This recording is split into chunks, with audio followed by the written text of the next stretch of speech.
Live. Yeah. We are now live. Hello and welcome back to a brand new episode of the Pick a Side podcast.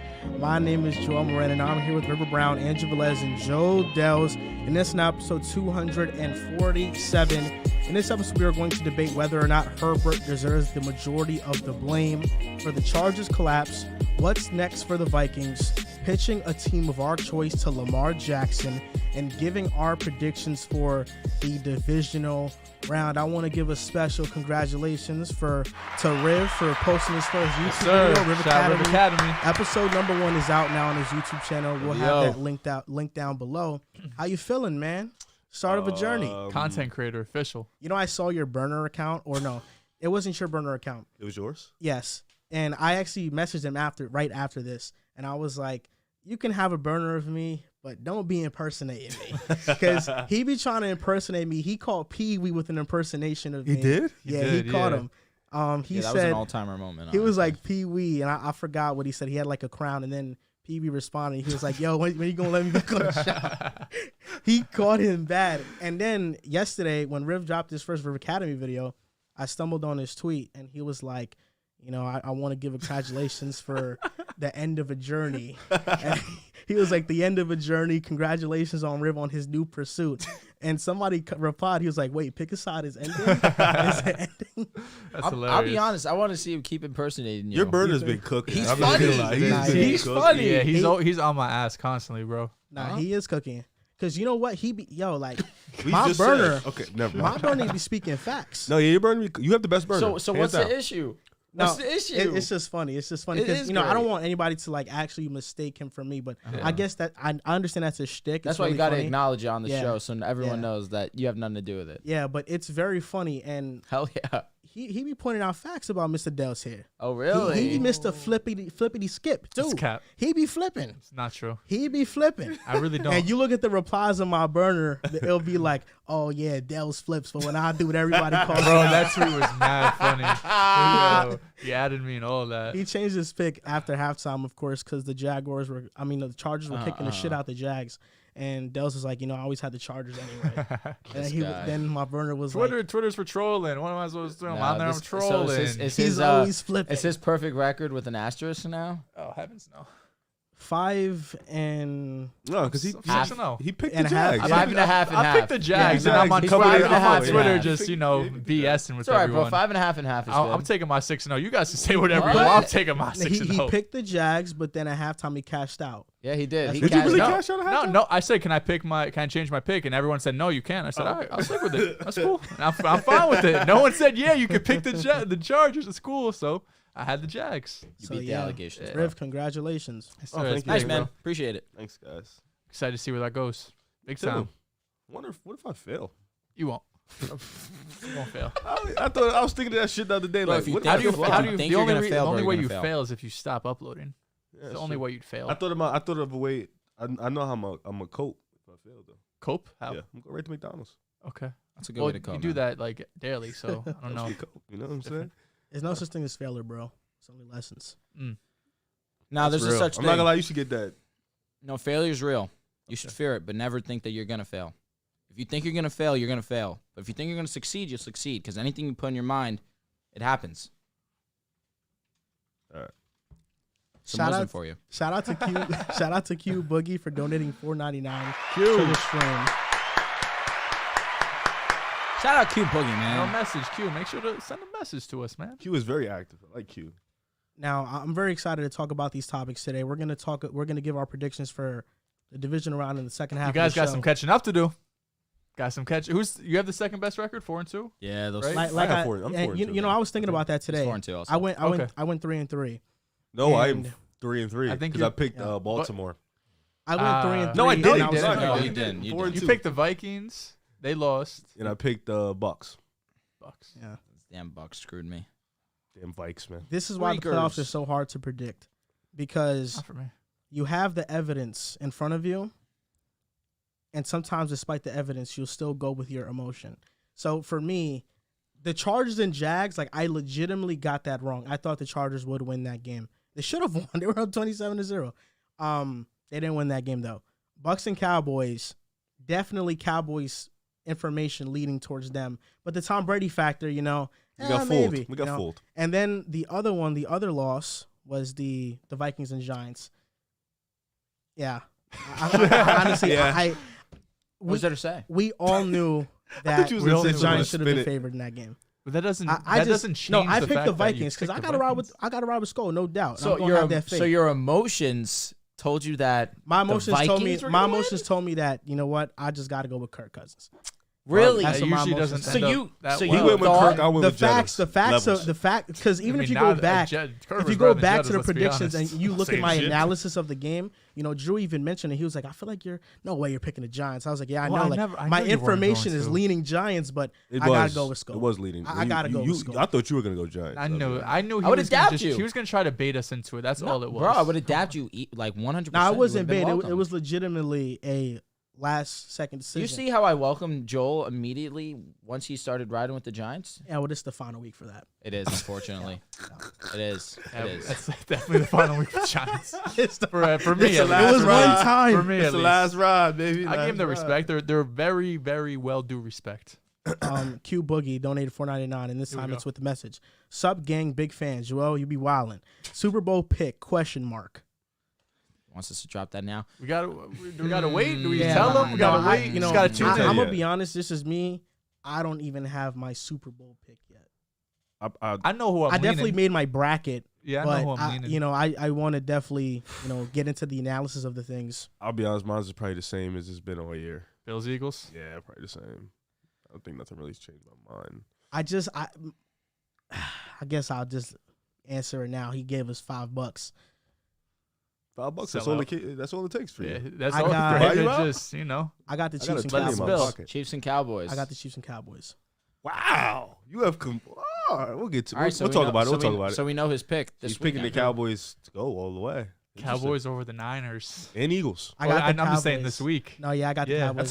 That's a legendary run right there. That is. And if you call it, I'll give you your I props. got the Cowboys. I'll It'll give you your almost be props. as legendary as if the Giants were to go and win the whole thing. Is that going to be your pick for the More bowl? legendary. Is it going to be Giants, Chiefs? I'm sure you won't pick the Chiefs. If but they beat the Eagles, I'm gonna be You honest. can pick I them. don't know how the fuck they don't go. I don't know how they don't No. go. AFC is definitely more They of a won't. toss up. AFC, although it was ugly this weekend against the Dolphins, I think Josh Allen played a little bit too loose. I think that he was just not his usual self. He got overzealous and started making throws he shouldn't have. I still am pretty confident in the Bills. But the NFC is very tough. What if the Super Bowl is Jaguars and Giants? I'm not watching that shit. What do you mean? NFL will be sick. I'm good, bro. Why wouldn't you watch that? One, I'm gonna be hurt emotionally, Okay. mentally, physically, On both in pain. sides. Yeah, I'm just gonna go somewhere, just a spa or some shit. I'm gonna be honest. That game would be amazing That'd be a fun game. It'd be cool. because the There's Giants no are hosting bad up the matchup. Lombardi. Trevor Lawrence versus Daniel Jones. Fucking awesome. That's not awesome. we don't have no Mahomes there, no Who Allen, needs no him? Joe Burrow. That's not awesome. We don't need Mahomes in the Super Bowl. I'm not watching Isaiah Hodgins and Richie James in this too. because you're casual. That's fine. Let In me the casual it NFC, up. there's a chance for two quarterbacks that aren't great to make the Super Bowl, and Daniel Jones and Brock Purdy. Daniel Jones. Brock Purdy. I want to see It's true. Jalen Hurts and Dak Prescott. You in the- remember you in the promised Super me Bowl. if Brock Purdy goes to I know. What I'm was fine with that. if If Purdy wins the whole thing, he gets a jersey from me. A Purdy jersey? Yeah. That's tough. That's Brock gonna- Purdy. That's tough. Brock who? He's cool, man. I Brock love the Purdy? story. What? Hey, that's my guy. Yo, that's nuts to say. I on love there. Brock Purdy. Somebody drink my water. The cap's right here, King. I don't remember drinking this much. I don't remember drinking that much. Let's lock in. So, first Okay. topic of the day, Mojo, proud sponsor, Pick Us Out Podcast. Love Shout out to Mojo. Mojo. Now, they're introducing something new to their app. And currently, it is a stock market for athletes, so you can go long and short on players. And we'll talk in a little bit about how going long on Brock Purdy this week helped us get some money. It's a come up. Mojo is introducing liquid prop bets, which is, think about player props. And for example, I was giving this explanation earlier. Let's say Daniel Jones this weekend, the line of his prop is 1 passing touchdown. You can go long on that, and you can think, I think he's going to have more than 1 passing touchdown. If you put $10 on that, and Daniel Jones has 3 passing touchdowns, you can 3 times your money. So if he has more than that, whatever more that number is, you get that amount of money. So it has liquidity. You can cash it at any time, and it has more value than traditional sports books, players props would give you, like if they had a cash out option. So you can cash out, and it's not going to be like, let's say you put $10 and you want to cash. It's not going to be like, oh, we'll give you back $1. You know, it'll be a good amount, the value of the prop at the moment. I like that, honestly. It makes sense. I mean, if your player outperforms what the line believes he will, I'm sure every fan wants more compensation. Be like, listen, this was a lock. I knew this would hit. It's unfortunate that, it kind of stops there. But in this scenario, the sky's the limit. This just came to my mind. Imagine if Mojo was in the NBA, right? And me being a SGA fan 2 years ago, I'll put like $500. Oh, no. That's what I'm saying. Basketball's coming to So Mojo. I would have been so up. See, but like in this situation specifically, if this comes to NBA and you have like Steph Curry threes is like 4 or 4.5, and Curry's just on a heater, 10 threes. Always. You come up. Yeah. Yeah, you basically double your money. You with come Imagine up. like that Donovan Mitchell 70-point game. Oh my God, you would have been Boy, stupid. yo. Man, we're just waiting for Mojo to release in different Facts, states. man. Right now, it's only New Jersey. Yeah, You can we're only lit. invest, but you can download it everywhere and, see Track the the market and prices. track the market to understand how it is. And we have a 'cause- code, correct? Right? Yeah, our code is There we PickAside100, go. and you get a $100 deposit bonus when you sign up. If you use our code, you can go to the third tab on the bottom of the screen. You go to deposit, add promo, and you add PickAside100, and you can get a $100 deposit bonus. But liquid prop bets, we're going to have beta to it, so we're going to be able to test it I'm out excited for that. before it actually releases. That was the same time. It was. Wow. Yeah, that deserved a pound, rightfully so. Wow. A pound, not a pounding. Oh my God. Come on. Thanks for clarifying, bro. I wasn't sure. So, yeah, I think this is going to be really cool. I can't wait to test it out and see what it does. And like Riv said earlier, SGA long bet. Facts. If he would have bet on SGA to be what he is right now, I mean, he would have came up. Well, there's an opportunity right now with Brock Purdy to do exactly that. And Brock Purdy's been somebody that if you've been following his story throughout the season, you could have really made a lot of money on Mojo because Brock Purdy has went up 350% this season He's a alone. legend. It's going crazy. And a I'm legend. talking about even after, if you invested into him two starts after his first career start, you would have still came up 100% on him. We invested to him before this wild card playoff game. We all invested $100. The bonus, I think See Drew what may I'm have invested more. Yeah. And just by this game alone, he went up 26%. And Mojo has a multiplier on it, and each player has a different multiplier. We put a 2x multiplier on Brock Purdy, which means it just doubles our returns. And that 26% turned into 50+%. And right now, my portfolio, it went from $100 to it's at like $145 right now. Nice. Good shit. Yeah, I'm up $60 since we did it. That was a week or two ago, right? I'm sick. I don't know what happened. It might just be that, Mojo takes into account the great performance. The week's over. The performance is done. It kind of dips back down so people want to get back in because that's what I'm assuming. Because it was at $856. I was like at $150, $160. And then it's now at $813, and now I've only made like $90. So I'm assuming that's how it goes. It evaluates how great he was, and then it dips kind of back down a little bit just to like stabilize a bit. But this guy Brock Purdy, He's balling. there's not really many defenses that he should be really afraid of. No, the only one's his own, and he's not gonna have to That's play a them, so fact. he's good. Listen, Purdy, we've been talking about Purdy a lot these last months, as we should, and I feel like a lot of it has been kind of, well, he's in the system with Shanahan and these weapons, but I mean, look at Skylar Thompson and a very similar offense with weapons. He doesn't I look love like you, Brock man. Purdy. That's why I I mean, love look this at guys like he looks better than Joe Flacco had this year, than Chris Trevler. So I mean, there's guys that you could be putting in offense with weapons and good coaching and all of this, but if you're not performing, you still have to hit those throws. He's an athletic player. He can make throws on the run. So I know we've been giving Purdy a lot of slack, but you see other quarterbacks. You've seen backup quarterbacks. Huntley doesn't have the weapons, but Brock Purdy at the bare minimum is one of the best backup quarterbacks in the league, and that seems like his floor right now. I'm getting emotional. You're He's spitting. doing his thing. You're If I can give you a hug, spitting. I would. It's like I could get over that. there is such You thing can't. as system quarterbacks, no doubt about it. But there are certain times where you believe this guy's a system quarterback, then it should be expected that the guy behind him should come in and at least kind of replicate. It hasn't been seen that often this season. And Brock Purdy, whatever you want to say, that obviously Kyle Shanahan is a mastermind. In my opinion, the second best offensive mind in the game, right behind Andy Reid. He's been playing better than Jimmy G this season. Sure. And Jimmy G was playing great in his own right, and Brock Purdy's come in and played just a little bit better. That's a testament to him and his work ethic. I cannot hate on it, and I refuse to. I mean, he was the last pick in the NFL draft. This is really out of a fairy tale. So I'm very happy for Brock, and I want to see him continue to succeed, man. We definitely have investments on him. We're riding on it. We're riding with Purdy. So you're back in. No. Come on, bro. My analysis. Bro, I cannot hear you talk ill on him. What's when the you know percentage chance he's the starter week 1 next year?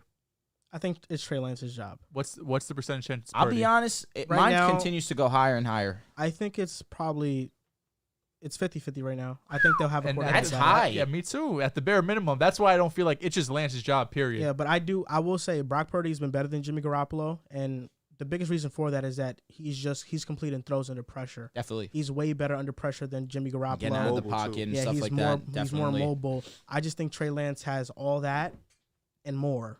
He does. He's And not as accurate. I know that he's definitely raw, not as accurate. but not ready I am going to bet on the talent on Trey Lance. And Trey Lance is somebody who's uber talented. He is, and I think he has great character.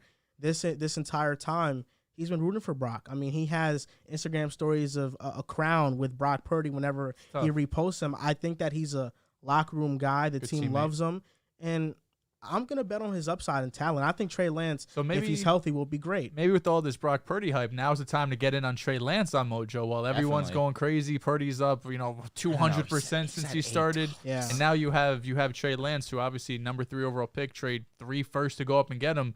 We've seen the system. If Brock Purdy, Jimmy G, you have guys who are not regarded as the most physically talented. If you have Trey Lance step in, who is physically talented, if he's able to pick up this offense and be accurate, I mean, we're talking about a guy who could have a Jalen Hurts type season and be in that MVP consideration. When things happen, people tend to overlook them for the most part, especially when it's happened a while ago.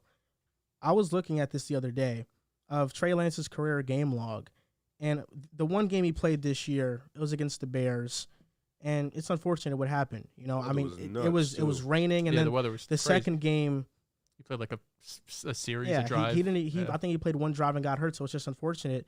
But you look at his first career start, it was against Arizona. They lost 10-17.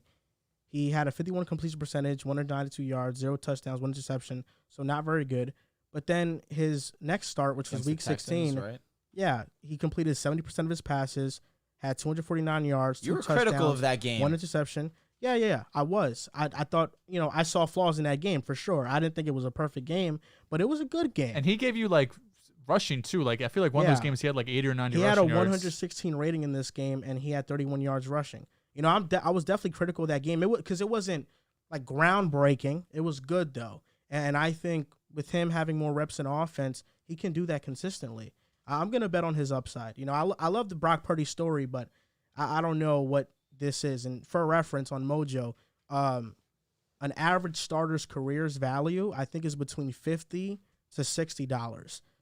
Brock Purdy right now is $8. Trey Lance is, I think, $20. Lance is at 16 right now. 16. He's at 16. So if you're torn between Trey Lance and Brock Purdy, Get them both. honestly, Can't you hurt to could put a little money. you could get them Facts. both. Yeah. You could. And if you think they're at least going to be an average starter in the NFL, that is going to go way up. Lance was at $40 to start the year. Then when he got injured, it dropped to 30. But really, once Purdy started, around November, it went from that 40, 30, and then now it's been dropping 25, 20, now down to 16. I mean, this might be the cheapest you get Lance. The only way I see Purdy being the starter next year is if he wins the whole thing.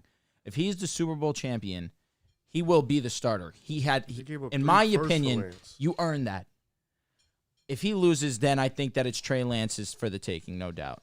There's no doubt if he does that, he earns it. And I think you can argue right now he's earned it. If he wins, You that'd could be argue nice. that for sure. I mean, he's had the production and he's winning games. Undefeated. There's a reason why a lot of NFL fans, or excuse me, let me say Niner fans, want him to be their quarterback and are willing to move off Lance. Of course, you mentioned it. The capital they gave up to acquire Lance was a lot. But shit, if he's going to win you the Super Bowl, you pretend that was Brock Purdy. I'm with you. Trust me, I'm here with you. All right, yeah, facts. We don't He's a got to Brock convince Purdy Riv. fan. We don't got to convince Riv. And Trevor Lawrence, he had an all-time bad and all-time great performance in the same game. 4 interceptions in the first half. In the second half, 4 touchdowns. He was Fucking perfect. nuts. And if this guy thinks that we're not bringing up those tweets, I promise you. I promise you. What tweets? I promise you. I He wasn't there. tried to delete those. I wasn't there, so we can play like, you guys definitely had your fun with Joel, but I'm sorry. They King. didn't. No, they didn't. No, they didn't. They were nice about They it. didn't mention it at all. I don't. actually. Yeah, I don't even think we brought it up. that day. Last episode. The live reaction. The live we did after I said my sangria. We was trying to get W's. We wasn't really focused on bringing our buddy down. No, we just Really? wanted to get our Honestly, W. the game I was had my just so fun, crazy. I had my that- fun on Twitter, but I reposted. It was his just screenshot. so ironic to me, and the only reason why I do bring it up is because he tweeted at me when things were looking rocky for the Jaguars, and I was like, man, I don't want to see Trev go out like this. He's like, pick a side, man. No, say that. You did say that. And I said, use your eyes and read, please. And then ironically, this guy has the gall, the audacity to tweet that this guy might just be a choker. Oh, this one. That might just be who he is. Trevor Lawrence choke job moments. 2020 national chip, 2021 Sugar Bowl, and now the 2023 wild card game. I screenshot it. He Why, tried to delete. why should we be surprised? I got him, This though. might just be who he is. Bro won a national championship. He's definitely not Joe Burrow. Yeah, no, he's nuts. He's not Joe Burrow, but Trevor Lawrence is great. Tweet deleted was insane. Caught him. No, I can't have that up there for what? Waited till the game was over. Well, If you just go tweeted in say the something, first place. we do. I know exactly why he tweeted it. Because it was formatted beautifully. It was going to get a ton of likes. No doubt about it. He was ready for the glory. And then just It was- At what point did you delete it? Like, what moment made you delete the tweet? Third quarter at the end. Third quarter. So it wasn't even like what's the field coach. Fourth Like, thing you happened. saw the future. You saw it coming Yeah, together. no, I literally was watching my dad and I told him like they're gonna come back in this game. I know it. I think you handled it well though, because I was cracking up at the TikTok videos and the Twitter videos. And like, listen, I know y'all saw something. We can pretend like that didn't happen. I'm sorry. That did not happen. You know what's funny is I try to make some satire out of it, and I posted that tweet on Twitter, and there was people that were replying to it because I started out the tweet like, I know some tweets from a long time ago resurfaced, making it sound like it's worse than it is, and people are just like, "What are the tweets? What are the tweets?" Oh, he called Trevor Lawrence a choker. Oh, it's not that serious. Like, Oh my goodness, it was amazing. That was mad Nah, funny. he was definitely trending towards choker though. I was like, wow. I couldn't believe what I was seeing. Couldn't believe it. 2 of them weren't all his fault though. No, they weren't. I told you to pick a side though, because I mean, did. Trevor Lawrence and Justin Herbert's Those are my gonna guys. have the legacy game. No doubt. Oh. No, I said I was definitely on the side of Herbert there, no doubt. But that being said, it doesn't take away from the fact I don't want to see Trevor Lawrence fail, especially in that manner. Why do I want to see that? Somebody has to. Unfortunately. No, for sure. I'm sure there's definitely Jags haters, but why do I want to see Trevor Lawrence in his first playoff game? This guy who's supposed to be the future of the league, one of the futures of the league, in his first playoff game, have one of the worst first halves we've ever seen from a guy. Shit was rough. I was happy to see him come back, honestly. I definitely was not bitter about it. I was happy to be wrong. Shit was rough. It was crazy. This is interesting. 27 is nuts. 27 is nuts. Fuck, bro. Yo, oh my god. Bro, it was insane. It's one of the crazier games. And, I was really thinking about it for a second. I forgot that the Patriots and the Falcons game was 25 points. Because obviously what sticks in your head is 28 because 28 to 3. Yeah. But they really overcame a deficit more than that In the one. I fourth think that quarter. one was like. Yeah, I think that that. was just like all in the fourth quarter. No, to be honest. no, they had 11 points in the fourth. Okay. Yeah, no. I think, but the past Falcons game wasn't that like towards the end of the third. That's what the score Oh, looked like. that bit, it was a Yes. minute 50 left in the third. They scored. that the- is yes. way worse than- Oh no, yeah, that's way way worse. worse. They had Way one worse. quarter. At least the Jags came out guns blazing in the third. Yeah, we'll talk about end the of the Chargers. second half, really. True. Excuse me, No, end of the that's true. second That quarter. touchdown Yeah. was huge. You're right. And we'll talk about the Chargers collapse. Now, I want to get your gauge on this because according to Mojo, the quarterbacks with the most future career value are Mahomes 1, 2 Herbert, 3 Allen, 4 Burrow, and 5 Trevor Lawrence. That means they believe Justin Herbert will have a better career than Josh Allen, Joe Burrow, and Trevor Lawrence. He's the youngest out of all of them. But they're all young. They're all like 26 at the oldest. I don't know. I feel like, Herbert, 23. yeah. But even still, Herbert's great. Obviously, he's one of the most talented quarterbacks we've seen, and we've put him in this top 5 talk really all season. I've definitely had him at 5 coming into the season.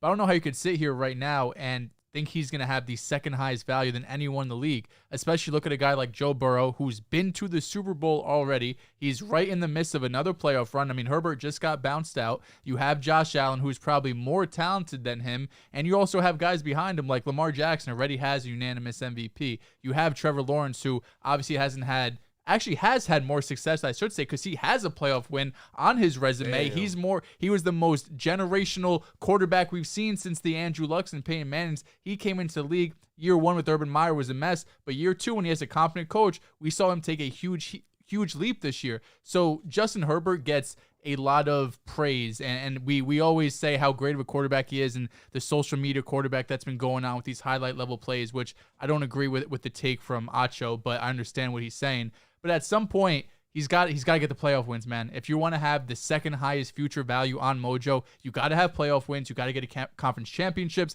division titles, Super Bowl titles. Because right now, I look at guys behind him like Joe Burrow, who's done it already, and say, why isn't he ranked higher? Are you saying Herbert should be 5th here? I would definitely have Burrow over him. I would probably still have Josh Allen over him. And Lamar's a conversation too. Lamar, I mean, it's a bit of a question. It's a bit of a question because we don't know what Lamar's future holds as a team. But right now, I mean, where's Lamar? Do you have that? I don't have where Lamar is. I do. He is underneath guys right now. This is future value? Well, right now I'm just going by price. Dak Prescott costs more than Lamar Jackson right now. Deshaun Watson costs more than Lamar Jackson right now. Kirk Cousins costs more than Lamar Jackson right now. Joe Burrow, Russell Wilson, obviously he's older and he's a future Hall of Famer. But Justin Herbert, Josh Allen, and Patrick Mahomes. Actually, right now, Josh Allen, maybe it's different, but I'm looking at it in terms of price right now. Patrick Mahomes, $139. Josh Allen's $101. Justin Herbert's $92. Joe Burrow's $83. I'll include Kirk in this conversation because it's kind of crazy how high he is. He's $74. Deshaun's also $74. Dak's $68, and Lamar's $66. And I see Joe Flacco right above Lamar. Yeah, right? What's so his what it is that 67. part of the price that they use, some of it is earned and some of it is future value. So Lamar has $26.35 earned. $40 is future value. So let me get another young quarterback in the NFL. So Lamar Jackson has $40 of future value. Put Deshaun in there, I guess. Deshaun Watson, yeah, that's a great name. Deshaun has $47 of future value. I just have this question before I spaz. But I have this question really first. So I hope that I don't have to spaz. For the future, in your opinion, who are you taking? Joe Burrow, Justin Herbert? I'll take Burrow. I'm talking to Joel. Oh, You're saying Herbert? No, I said Burrow. Oh, Burrow, okay. I'll take Burrow. I mean, I guess I just said it. I would take Burrow. All right, interesting. You might be right. You might be right. That this guy might flip more than you. Or is the same as you. Because there's been one person, been one person constant that's been riding this Herbert wave with me. Absolutely. It's my buddy Joel Dehls. So maybe he does. Maybe he doesn't. Maybe I need to give you an apology. Because, listen. I praise both. He flipped again? I mean, they're both top 5 quarterbacks. Absolutely. They need so their you're saying that you respect. think you're putting Herbert over all these guys? I personally still would take Herbert. I do understand that this was a bad loss. Over Absolutely. Personally, I still think that you have Mahomes and then you have Herbert. In terms of talent, absolutely. Herbert's talent's the sky's the limit for him. But aren't we right now, sorry to cut you off, just talking about their future, like what their future which value is should exactly be? why I asked you, who would you take? And you said Joe Burrow, correct? Yes. All right, which is why I'm going to continue. Okay. When it comes to the future, I do believe that Justin Herbert's going to get over this hump. Inevitably, it's going to happen. They started on the right track. Again, I'm sorry to we're going to go on to this topic, and it's going to sound it's the very next topic. Okay, so I'm happy about this. Obviously, Joe Lombardi's no longer going to be the offensive coordinator. They're going to get someone that's going to work with Justin Herbert and continue to develop them as well. I believe they fired the quarterback coach as well. So this is just all in benefit to Justin Herbert. This was a bad moment, absolutely. And I called that this was a legacy game for Justin Herbert because we're going to have conversations like this that we're going to impact the way that we look at Justin Herbert. And I'm not going to be oblivious. I'm not going to say that this loss isn't on Justin Herbert as well. No doubt he deserves blame in this. But I'm not going to allow it to cloud my future judgment on Justin Herbert. I understand how talented he is. And I see Joe Burrow and I see Josh Allen. Absolutely, these guys are amazing. This is a very exclusive conversation that we're having right now. But I still understand Justin Herbert's talent, and I trust his talent more than I trust Josh Allen and Burrow. And that's saying something to what Herbert has shown me. And I know that the last that we've seen of Herbert is one of the worst collapses we've seen in NFL history. But I'm not going to allow the recency to come in and change my opinion on Herbert. I know who he is. I know what he can be. And I understand the situation that he's in. I'm looking at Burrow. I'm looking at Josh Allen. Josh Allen and Herbert's definitely a conversation in terms of situation where you could say it's relatively similar. But the offensive line that Justin Herbert's had this season was not what he had last season. The weapons that he had this season are not the same weapons that he had this season. And that's also in part to the coach as well, leaving Mike Williams to play longer than he did. So no doubt about it, I still believe that Justin Herbert deserves to be number 2 on this list. I believe in terms of talent, he is still the second most talented out of these guys. But I just have a problem with the fact that we had been Herbert guys this whole time. We've been Herbert guys. I give you your credit. I got to defend Dehls here. Oh, really? It's because you flipped to your side. It's because we're flipping side bros. Well, I saw that. That was funny. I got to defend Dehls here. Come on, man. Look, what you said is beautiful. I think there's a chance that in 10 years it can age beautifully. And, we're sitting here like, yeah, you're definitely right on that. It's not crazy to say Joe Burrow, you'd rather take him for the future than Herbert. Absolutely not. And I understand you mentioned the Herbert situation. And Joe Burrow has 3 lost starters on the offensive line. Fair enough. And they beat the Ravens. The Ravens. He looked ugly. Elite. He did not. He to a looked degree. Good. He was great to me. And I'll go over that game when we do the previews. Because I think because of the numbers, people don't think Burrow was great. The defense was really good, absolutely. In terms of the chess match, I felt like Burrow handled it as great as a quarterback can handle it. I did. But I will say this. That's a good point. Joe Burrow, yeah, you see Jamar Chase, Tyler Boyd, and T. Higgins. And Joe Mixon. Yes, but the running game was not going this year. No. There was winning, then they adjusted, it started going. Zach Taylor's not the greatest play caller. I think he's good, but I definitely think Joe Burrow raises that ceiling. Joe Burrow mitigates offensive line issues despite not being as mobile as a Herbert. He definitely gets out the pocket more than him and makes plays out of the pocket more than Herbert, I believe. Correct. I understand what you're saying by that. And Joe Burrow, I think he's overcome lack of running game. He's overcome offensive line issues, coaching to a degree. I don't think either Allen, Herbert, or Burrow are in these perfect situations. I understand the weapons Burrow has for sure, but there's other things other than weapons that I think matter that hold Burrow back definitely. And I understand what I'm completely fine with that opinion of for the future I'd rather Burrow. I just want to call him out because I understand where him and I have been. For sure, but I think I need accountability. He saw Burrow go to the Super Bowl. And he saw Herbert blow 27-0. It's not that because I don't think Herbert takes a lot of the blame. But I think you have Mahomes at 1, and then you have Allen, Burrow, and Herbert. And every single year, there's going to be years where Herbert's better. There's going to be years that Burrow's better. There's going to be years that Allen's better. These 3 are all in that top tier. So there's going to be some years that, some guys outperform others. And we've seen Joe Burrow, up to this point, be better than Justin Herbert. That you're right. I had Herbert, but I'm not going to just stick with my take because I think he's going to be better. Have we seen him be better? Burrow. Last year, who was better in your opinion? Be honest. What in the last year? Who was better? It would have to be Herbert because you had Herbert over. Raw stats wise, this is the difference. Just no. What your eyes are telling you, and if you want to include the numbers, Herbert I'm fine jumps with off it. The screen more for sure. Okay, and you are here. There is a lot of evidence to show that you were not very in favor of Joe Burrow's playoff run. Correct. Now, I understand. Yes, it impressed me, but I was with you to a degree that I felt like people overhyped it a little bit. I think he played well. I agree. I don't think that he played the exceptional football some feel like he did. And I'm not saying you're saying that that's why I said some, because you definitely were fair. You gave him his credit, but we were a little bit more on the side of he was good. He was not the all-world player that some think he is.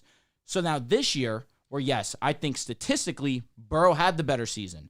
But also, I believe Burrow had the better situation and the better offensive line for a majority of the season, except for recently where the guy started to fall apart.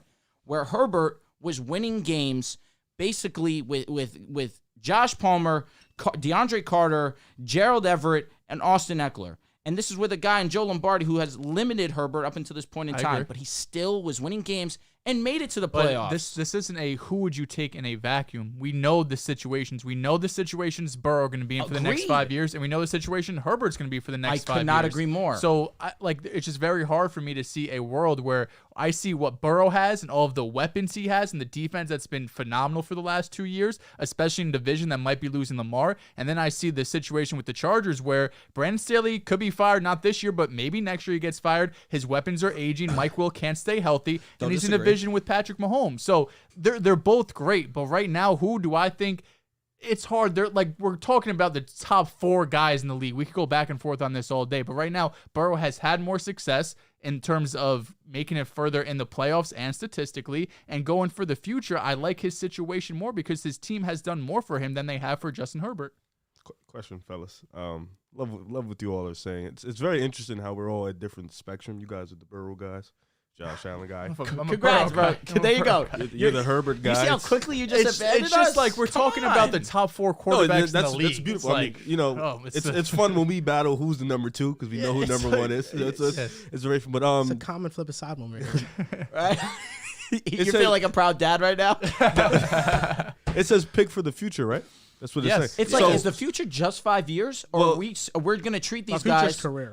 No doubt. Sure. We're treating these guys like they're going to play 15 years. For what they've shown you so far, is it not safe to say that Josh Allen and Joe Burrow have that better ability of mitigating more problems than Justin Herbert? Well, Allen causes a lot of problems for himself, too, this year. But I don't think so. You don't think so? Because I think Josh Allen mitigates the lack of second receiver. He also led the league in turnovers. Well, that's 1 year, but yeah, I think he mitigates no run game because he is the run game. You can have a mid offensive line because his ability to get out the pocket and make plays. He can do that. And then with Joe Burrow, he has no offensive line.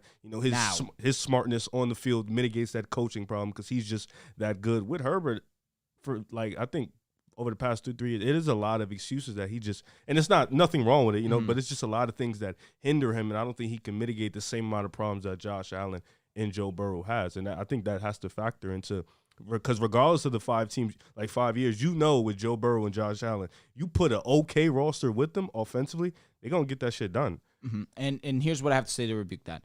Last year, he was one of the main reasons, and by one of, I mean, in my opinion, the main reason they almost made it to the playoffs last year. You talking about Herbert? I'm talking against the Raiders where it was 4th down, and he made that crazy throw to Mike Williams. Mike Williams deserves credit. That was a great clutch catch. But on 4th down, how many 4th down conversions did Herbert have on that last drive? Like 5. He was going crazy. Herbert was all-world and stepped up to the moment. I think in this position where against the Jaguars, he got too comfortable. And sometimes that could be a fall of a person, no doubt. He thought that he had this game in the bag. He trusted his guys, and it was a fail. But last year, he left the field where I could say, you know what? He left everything that he had on that field, no doubt. I don't know. I seen Burrow in the playoffs. I seen Allen in the playoffs. They're pretty much fucking amazing in the playoffs. And Justin Herbert's first time in, you're supposed to show out, you're one of the 4 best quarterbacks.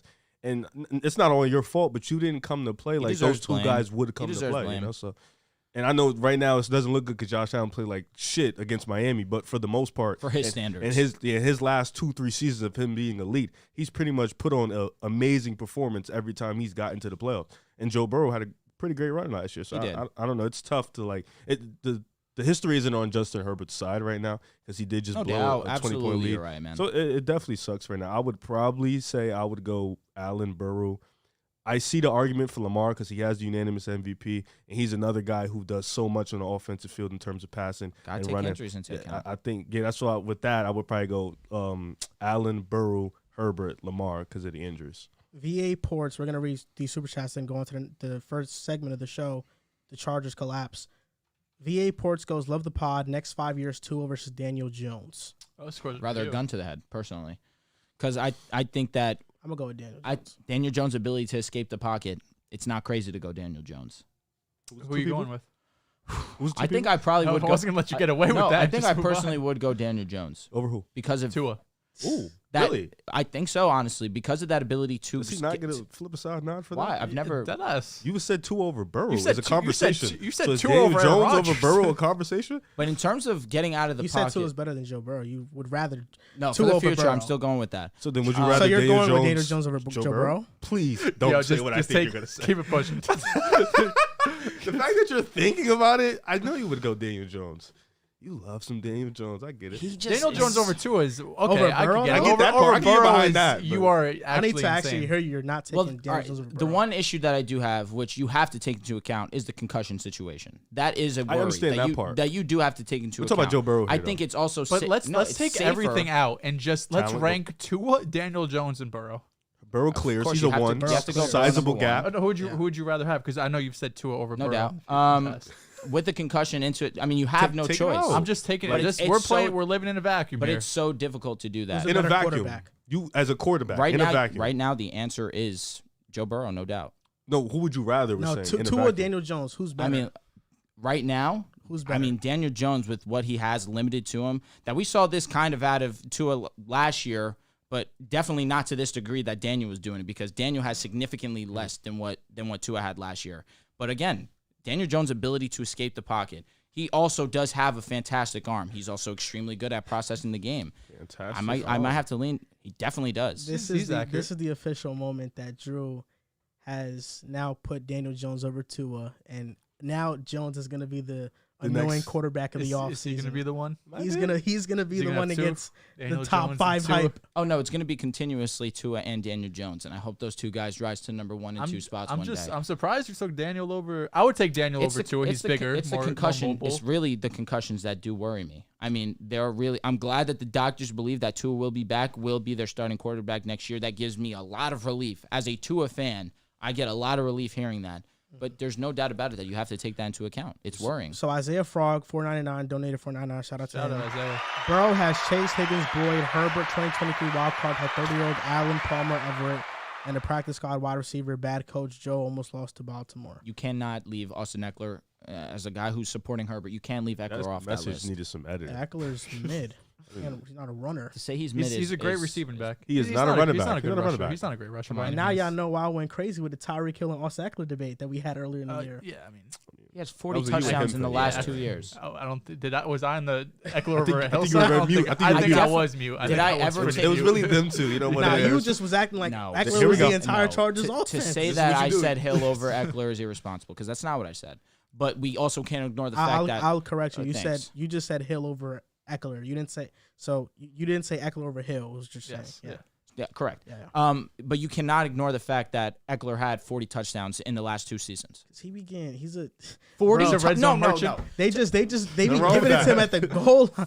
Like, He's a great. It's not, he is. but he doesn't. He's a do great much red for, zone back. He He's doesn't very do much small, for that but yard. Is what I'm saying. He's Like, quick. He should. I feel like The rush He's not a running offense, back. What are we doing here? the cannot offensive run. line protection with the what am I looking for here? The rush protection is not good. The pass protection is not good. Eckler's So overrated, if bro. Eckler's, Depends on where you have him rated. if you call him a He's top still a top 7, 10 back. if he's at the No, I min, don't think so. I Top think 10 I think back. he's closer to 10 than 5. okay, No, I I'm think he's fine outside with the that. top 10. How? For sure. Okay, name him. Damn. Name him. Okay, let me. Is name Alvin him. Kamara better than Eckler? I take Kamara. Let me look at running I'll back take AK. stats. In the same field. I'd rather take Brees. To be honest. Miles Sanders? I'm not Okay, gonna say- running backs better than If you Austin take Miles, Eckler. I'm gonna lose Are my you mind. are you ready? Are you ready? Go ahead. He had a great year. Josh Jacobs, Derrick Henry, Nick Chubb, Saquon Barkley, Josh Jacobs, man. Suddenly, this guy enters the conversation. Go Christian ahead. McCaffrey. I'm just going by rushing I'm yards. just curious. I got I'm you. just really Christian McCaffrey. absolutely. Travis Etienne is a better running back than Austin Eckler. You're losing me. You Is lost. that Wait, so crazy? You Miles lost me. Sanders? It's not crazy. You're taking ETN over Eckler. What about I mean, Aaron Jones? It's Is a he lack not better of than respect. Eckler? Aaron I'm Jones. fine with that. I'm Okay, fine with that. that's 6 for sure. Kenneth Walker's a better running back than Eckler. We didn't even say Derrick Henry. So versatility No, he doesn't did, he matter did, to he you. Oh, you did. did? Yeah, he Okay. did. Versatility doesn't matter to you. That was It like the does third matter, name. but I want my running back to Kenny be a runner. is not a. That's what I want him to be. Ramondre Stevenson's a better runner than Eckler. Okay, you're being very specific here. Well, I mean, It's a running back. No, But you're he's talking about but there's running a back lot as more rushing. But to I would running guess, back but I position would than running. take. Yeah, Well, he's talking about his rushers. I Top am 10 taking rushers. Ramondre Stevenson over Austin Eckler. All right, so make it a different conversation. He's talking about his No, rushers. top 10 rushers. Even Ramondre as a pass catcher and a runner combined is better than Eckler too. That's, 40 touchdowns. I mean, I'm sorry. What argument more do I need? I don't watch I much think Tony Ramondre. Pollard's a better running back than Austin Eckler, and he's a great receiving back too. So you think ETN is a better combination than Eckler? Yes, he can Tough. do both. This is tough. Because Eckler's a great receiving back, but Etienne's a great receiving back. What about- Pollard's a great receiving back, Great? and they're great rushing Who's- backs. They're who's not a- on his level. Who's Well, who's a better running back? Damian Pierce or Eckler? What other system gets 10 targets a game from the running back? That has not. Is that on? Is that Eckler? No, that's partly on the But play you gotta- calling, gotta- but that's Eckler context, also, though. Eckler That's also context- gets the most opportunity out That's of all of these context that guys. hurts But his why? case. Because he probably is the best receiving back in the game, right next to CMC. I didn't even say Jonathan Taylor. JT. I Easily. would take JT. He had a down year this year, but he's easily over him. What about Javonte. Can't take that. How about Najee Harris? Is it not close? Najee, after the bye, when he was healthy, looked a lot better for sure. I think I'd probably go Eckler still. That's close. Like I said, I think he's closer to 10 than 5. And I don't We're think gonna you're. pretend I like don't, I don't think you're crazy for saying Brees Hall healthy. I would take Brees healthy. Yeah, nah, he's a dog. Brees is Bro, different. these guys are different. Eckler, he's overachieved in his career. He was a late round pick. Damn, bro. No, Yeah, this sounds bro, rude bro, at this no, point. Eckler has been great, and I think he's phenomenal. I think he is. Yeah. But the Chargers cannot run the ball, and that's due in large part because Eckler is not a great running And back. they How many did scrimmage? draft- How many they scrimmage drafted yards do you Spiller. think Austin Eckler had this year? I'm looking at He that. had a He lot, 1,600. probably. Okay, how many scrimmage yards do you think he had last year? He had a lot. No, exactly probably. the same Maybe thing. around the same. And so, Around how many? 1,600. His yards per carry? Can you guess what it was? Yeah. He's so bad. It's What was it? 4.4. It's not that he's 4.5. bad. 4.5. You just told me to name 10. I 915 think yards, I named more than 10 4.5. running backs. You're I'd rather have. incorrect. I don't think agree with a Eckler- lot of these 13. names. All right, and you're gonna You just He gets said all these ETN. touchdowns. You lost me. Okay. You think that's not crazy to say? I don't bro. think But to be crazy fair, to he say had either. he had 127 targets. Who's a in better the runner? That's what I'm game. saying. No Who's a other better running back runner? except maybe Who's a better McCaffrey. runner, Jamal Kamara, Williams you or think Kamara's Austin close? Eckler? Are we being like no? Seriously, Do you know what Etienne? Jamal Williams just set a touchdown record. He passed Barry Sanders. Etienne averaged They 5 had a the carry. same amount of touchdowns this year. Jamal passed the record. Etienne averaged 5 a carry this year. 1,100 yards on 220 attempts. The next running back at targets is 77. That's what I'm saying. Like That's Eckler, Kamara. he deserves credit because he Like, is a really good pass the catching best back. pass catching back in But the league. he gets peppered with targets that other guys don't. I don't think you could take it away from him. 127 though, Bro, But it's Eckler, also- Eckler had 13 rushing touchdowns. Jamal Williams had 17. Total touchdowns. Okay, I meant as a runner, Jamal Williams Yeah, is yeah. better than Eckler. I think so. I don't know. Jamal Williams, he's a great guy, so I'm not going to say anything. Jamal He- Williams he's is just- a goat. Jamal- I can't talk Jamal ill on Williams his is name. I never just think moved me a ton. Eckler is Just, a bit overrated. Oh, I'm do. sorry. The next one was CMC think with so? 108. Word. Yeah. I do think so. All right, That's a he lot. gets peppered with targets. I mean, CMC's the best when in the you're- game. And Austin Eckler's one of the best in the game. It's You not. get that luxury when you're I one guess of the it's not- best. And in the he's Eckler game. getting still pepper- has a He's ton getting more peppered with targets than him. targets because most of the Also, team his has been injured situation. this year. Yeah. Yeah, well, Yes. even last year, he was But that's- probably lead, but you gotta add that leader in running back context. targets. So you don't think There's you other don't think backfields. Enough with this you don't think context you don't, shit, you don't think man. if a lot of guys had the same opportunity as him, they would put up around No. the same numbers? Yes, if Pollard had the same opportunity, he would be way better. Tony Pollard I like sharing Pollard a lot, Tony Pollard sharing so the I'm not gonna backfield shit with him. Zeke, and he's still putting up numbers. He's a Pro Bowler. Tony Pollard's a dog. He made the Pro Bowl, sharing a backfield. Eckler does not share a backfield. Lately, they've been putting Joshua Kelly in there to get the job done that Eckler can't do. What did he do really? Nothing. No, Kelly's a Because scrub. he's not very good. But respect. Eckler is. They cannot. And they drafted bro, they Isaiah had. Spiller, too. You know what? He doesn't do Let's much. Yes, let's good actually idea. go right into Good the idea. segment. Good idea. There we go. How much blame does Justin Herbert deserve about to bl- for the Chargers collapse? 50 minutes in, we're going to do the first yeah. stuff. Yeah, for real. But it's not a long show, I promise you. Okay. Okay, bro. No. I actually do believe that. I'll say this. I think that he deserves blame. I think that you can't look at it. He's the quarterback. So, automatically, people are going to want to put a majority of the blame because the quarterback is the most important piece to a team. And I've been very critical of Matt Ryan's collapse against the Patriots, and I label Matt Ryan a choker for that performance. Not us. So I would be remiss to not at least keep it consistent and hold Herbert to that same standard because Matt Ryan is an MVP. I think Justin Herbert is a future MVP. And when you're blowing 27-point leads and losing a game because you're getting too cozy, you're getting too comfortable. But the difference is at least Matt Ryan, I can't say that also because let's be real. Justin Herbert put Cameron Dicker in a position to kick a field goal that would have put it at more than a field goal's distance. And we might not even be having this conversation right now. But Dicker misses the 40-yard field goal. Then it turns over to Jacksonville. They go down. Of course, they score a touchdown. They were rolling. And then you get another chance. If you're Justin Herbert, you got to do something, a 3-and-out. It's not going to get it done. They had multiple chances, and it was multiple 3-and-out outside of that one opportunity with Cameron Dicker where he could have put the game away. At the minimum, forced Jacksonville to go down the field and score a touchdown. And if you're one of those fans that are saying, look what Jacksonville's been doing, of course they were going to go down the field and score a touchdown, I'm sorry, I can't have that conversation with you because we got to live off what happened. They ran the clock, they kicked the field goal, that was it. They were allowed that luxury. So, yes, I think that you do have to place blame on Justin Herbert because he is the quarterback. He is the captain, the leader of that team. He needs to better put this team in a position where you can't blow a 27-point lead. You can't give it the third most points in a comeback and not deserve blame. But I am looking at Joe Lombardi, and there's a reason why he was fired almost immediately after this game. Joe Lombardi, the fact that we just had this whole segment on Austin Eckler and how, they didn't trust him as a running back. That is a testament to Joe Lombardi. However you may feel on Austin Eckler, the fact that he had 13 carries total in this game is irresponsible. I don't care that he did not have the most efficient game. You have to trust Austin Eckler, one of the main reasons why you guys are in this position that you're in. Of course, it starts with Herbert, but right next on that line is Austin Eckler. Austin Eckler, we just had this whole conversation. Last 2 seasons, 40 touchdowns. This season, over 1,600 scrimmage yards. Get him the ball. And you did feel the absence of Mike Wills. So, yes, there is some blame to be placed on Brandon Staley as well. He had an amazing first half. Second half, he completely collapsed. You needed a big play player, and unfortunately, you did not have that luxury with Mike Will. He is the perfect counterpart to Keenan Allen, where Keenan Allen is more of a possession receiver, and Mike Will allows you that luxury to go deep. I am a fan of Joshua Palmer, but Josh Palmer is also in that realm with Keenan Allen. Of course, not to that degree. Keenan Allen's special. That's not at all what I'm saying. But Josh Palmer is a possession guy. Gets you on a slant, gets you a quick route, and make a catch. You needed that big play guy. Mike Will was not there, so Staley does get some blame. But the fact that Austin Eckler was not utilized as much as he should have. I don't care if you don't think that Austin Eckler's a good rusher. You could laugh all you want. Give him the opportunity. Live and die. At least say, you know what? We gave the ball to one of the league's best backs in the game, and it didn't work out. It is what it is. You didn't do that. Instead, you were giving opportunity to Josh Kelly. What kind of decision is that? Again, you could take this high horse mentality and he averaged 2.7 yards a carry. He was not good in the first half, no doubt. And if that's what you want to say, fine. If, again, like I said, he was not efficient, but at a point, you still have to ride with your guy because, like it or not, I love Derrick Henry as much as the next guy. Derrick Henry is one of my favorite guys to watch in the league. Derrick Henry gets 30 touches a game, even though he's not that efficient. Because why do you give it to him? Because he's your best offensive player. That's Derrick Henry.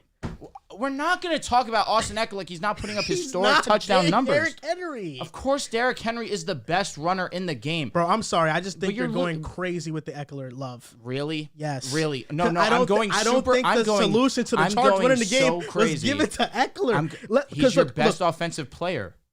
First drive of the second half of the Chargers. 1st and 10. Eckler, -4 yards. It's 2nd and 14. Should they run it in that position? At 2nd and 14? At least get a pass to him, do something. Pass short middle to Tarek McKinney for 5 yards. I think he said his name wrong, whatever. 3rd and 9. Are you giving it to Eckler on 3rd and 9? 3rd and 9? Okay, that's what I'm saying. 1st and 10, because he completed a first down. He completed a first down pass 3rd and 9. Okay, 1st and 10, Herbert completes another first down. On the third basically possession on that drive, first down they pass it. Second down they pass it. Okay, 3rd so down, first and second, it's a pass to Eckler, incomplete. It's 4th and 10. Okay. They punt it. The next drive, 1st and 10. I don't know why they passed it to Gerald Everett, but they did. But it got so on clear rushing downs. But hold up, 1st and 10. You just gave me 2 drives back to back that Eckler didn't touch the ball rushing. You didn't let me finish. 1st and 10 on that first down. You're gonna go through every single drive. 1st and 10 on that drive, he completed a 21-yard pass to Gerald Everett that resulted in a first down. On that first down, they pass it again, incomplete. This is 3 drives in a row on first down. They are passing the ball. But then Herbert got a first down on second down. 1st and 10, Eckler, rush, -1 yards. -1 yards. Very next drive. The guy loves to use context. We also just went over this, that their rush line's not good. Very next drive, 1st and 10, Eckler, no gain. Why are you giving him the ball? And then they put Joshua Kelly in the game. And what did he do? He got 4 yards in didn't his do first shit out of carry. And then But no, he didn't. He didn't. And do then he anything all didn't do game. much. But Eckler did nothing. The answer was not give you just Eckler gave more me rushes. you just gave me 3 I give drives you in a row in the second that on half. first down they passed the ball when they're winning. And they resulted in first downs. No, they did not. Yes, they did. Yes, they did. No, Those they first did downs not. were- You just told me that nothing happened with them. You said, yes, there was a first down in No, those that's not situations. correct. And then there was another pass on first down. That's not correct. That is correct. I'm listening to you as you're telling me. The play-by-play on ESPN's here. The first down, if it was incomplete, and on second down, Herbert completed it for a first down. The drives that stalled were when they ran it on first down with Eckler. That's when they stalled. He had -4 yards, -1 yards, and 0 yards. There was two times. Look, There was 2 times. I don't want to make this an Eckler thing. I really don't, because the answer to the Chargers winning was not give the ball to Eckler. Trust me, it was not. Oh, really? Their best No, offensive weapon? it was not. Like, oh my God! Like, what That kind of was sense not, does that make? That was not the answer. Because it's not like in the first half he didn't have 2 touchdowns. Sorry, Dehls and Riv, were you watching a game and when the Chargers offense stalled, did you say, boy, you got to give it to Eckler here. They got to get something going with Eckler. If you didn't say that, you haven't been watching Chargers that's not football. what- I have been. That's why I'm saying that's not the answer. Eckler has been their best offensive player all season long. Herbert. What are we doing here? Herbert doesn't. I don't. At least I don't think deserves a lot of blame for this loss. Yes, 27-0 is a bad collapse, and mind you, when these collapses happen, I am very consistent with the blame and no blame game. Matt Ryan got it. Matt Ryan got it. was labeled a choker for his 28-3 collapse. I'm the only one that still says he didn't choke, because I don't believe he was the one that let the team down. He actually put the team in a position to win. He did. Justin Herbert, you look at the stats, they're not good. The Jaguars capped off the 3rd largest comeback in NFL postseason history. Herbert completed 58% of his passes, 273 yards, 1 touchdown, 84 rated. We know it's not, those aren't great numbers. I do agree that Herbert's bad games tend to get swept under the rug, especially in the regular season. But the postseason is just so much on it that, a game like this will not get swept under the rug. There's some truth to that. But I think a lot of people that watch Herbert don't understand the context of the situation. Joe Lombardi is a bad play caller. He is. When Joe Lombardi was hired onto Staley's staff, and I just read recent information that Staley's first choice was Kevin O'Connell. That would have been very fun. I've been lit. Joe Lombardi was always a bad hire. I always thought he was going to limit Justin Herbert. They have the 26th run blocking offensive line, so they can't run the ball. They have the 9th best pass blocking unit, and there's such a big discrepancy because Justin Herbert mitigates the offensive line because he doesn't allow pressures. For sure. They can't run the ball at all. In their passing game, there's not very good. The wide receivers can't beat anyone deep. Their best wide receiver is Keenan Allen. And Keenan Allen has had the most consistent and solid career. He's a great wide receiver. No doubt. He was. When healthy. I don't think he's a great wide receiver right now. Dude, look at the And numbers. there's last things. couple of weeks. There's good. Keenan, Look at the Keenan- last like Keenan 5, Allen, 6 weeks. Keenan Allen since to he's me come back. is a great number 2. It's not a number 1 Nothing anymore. wrong with that. He's It's not. And When you look Keenan at the number Allen, 1 guys in the league, Keenan Allen has always been a possession receiver. He's not a beater. I mean, 10 years ago when he was coming to the draft at the combine, I think he ran a 4.7. yeah, slow 40. He's not getting any faster. So he's His route slow. running is crazy. Yeah. And Mike Williams did not play, and that's huge because that's their deep threat. Although he's not fast, he can catch 50-50 Super balls. physical. -1 rushing yards after going up 27-0. You could say the Chargers should have been more conservative. I don't think running the ball is the answer. They can't run the ball. Herbert was getting them first downs. And this stat is alarming. PFF has something called perfectly covered plays, and it measures the percentage of plays the offense had that was perfectly covered by the defense. The Chargers offense versus the Jags defense had a percentage of 58%, the second highest, only behind the Bucs offense versus Cowboys defense. And that's why, the Tom Brady wash narrative is also kind of like dumb because, there was nothing open in that game either. League average is 34%, which means that They were claiming. basically the Jags knew everything the Chargers were going to do offensively. Played him before. And that's because Joe Lombardi is predictable and uncreative. He's not a good play designer, play caller. And last show, I want to apologize because I vouched for Sean Payton getting this job. And, I think it would have been a great move, but I'm not opposed to them keeping Brandon Staley and just firing Shane Day and Joe Lombardi. Correct. Because Brandon Staley has been one of the better defensive play callers and game planners in the league this season. This is the same coach that held the Chiefs to one of their lowest scoring outputs of the season in Week 3, and that shut down this red-hot Miami Dolphins offense. Now, that was Brandon Staley, so I want to give him some credit. What I didn't like about Brandon Staley is that what do we know him for? Being an ultra-aggressive head coach. I'm going for it on 4th down. But he was conservative in this game. There were 0 4th down attempts in this game. On 4th and 3 on Jacksonville's 22-yard line, the score was 30-20 at this point. It's 4th and 3. You're at the 22-yard line. You keep this drive alive, it can result in a touchdown. You have Justin Herbert. But instead, he trots out the kicker, and he misses the field goal. Chip shot. Look, I don't care. He's been money. Yeah, I understand it's a chip shot, but 4th and 3, the Brandon Staley I know and I've seen goes for right there. I saw him go for it against the Cleveland Browns when they were at midfield and they were up by like 1 point, and all the Browns needed was 10 yards to win the game, but he went for it because he trusted Herbert. So Brandon Staley should have went for it. And this year, he's gone for it 6 most on 4th down attempts. So I thought the conservativeness, the non-aggression was what cost Brandon Staley this game, and Joe Lombardi in part because he's a very conservative coach. Joe Lombardi failed with Matthew Stafford. I put up some stats on my Twitter the other day about Matthew Stafford and how much he improved after Lombardi left Detroit. And Matthew Stafford, 2015 stats with Lombardi, 12 touchdowns, 9 interceptions, 87 passer rating. Lions were 1-6. Without him, he had 20 touchdowns, 4 interceptions, 105 passer rating, and record was 6-3. Joe Lombardi, he was rightfully fired. I don't blame much of this game on Justin Herbert. I think there are times he could have been better. There's no doubt. But when you're going out there and the entire offense is you, and there are certain quarterbacks in the league right now that are in offenses that ask them to carry a gigantic load. Josh Allen is one of them. Justin Herbert is one of them. Stop it. Lamar Jackson is one of them. You're crude for that. You're crude. The best thing the Chargers can do right now is hire the right offensive play caller. Absolutely. And draft receivers. You need an overhaul at the receiver position. Like, I like Josh Palmer. I do. I like Mike Will. I like Keenan. But Keenan's getting a lot of money. You know, there's definitely a question about what his future looks like with the Chargers. They need a draft receiver. They need to sign some guys, some speedsters, and they need to take advantage of Justin Herbert's talents. They're playing him like he's Tua, just a dink and dunk quarterback. Jesus. You're Daniel Jones, right? He let in average. Why am I even going to comment? I'm really not giving Justin Herbert a ton of blame either here.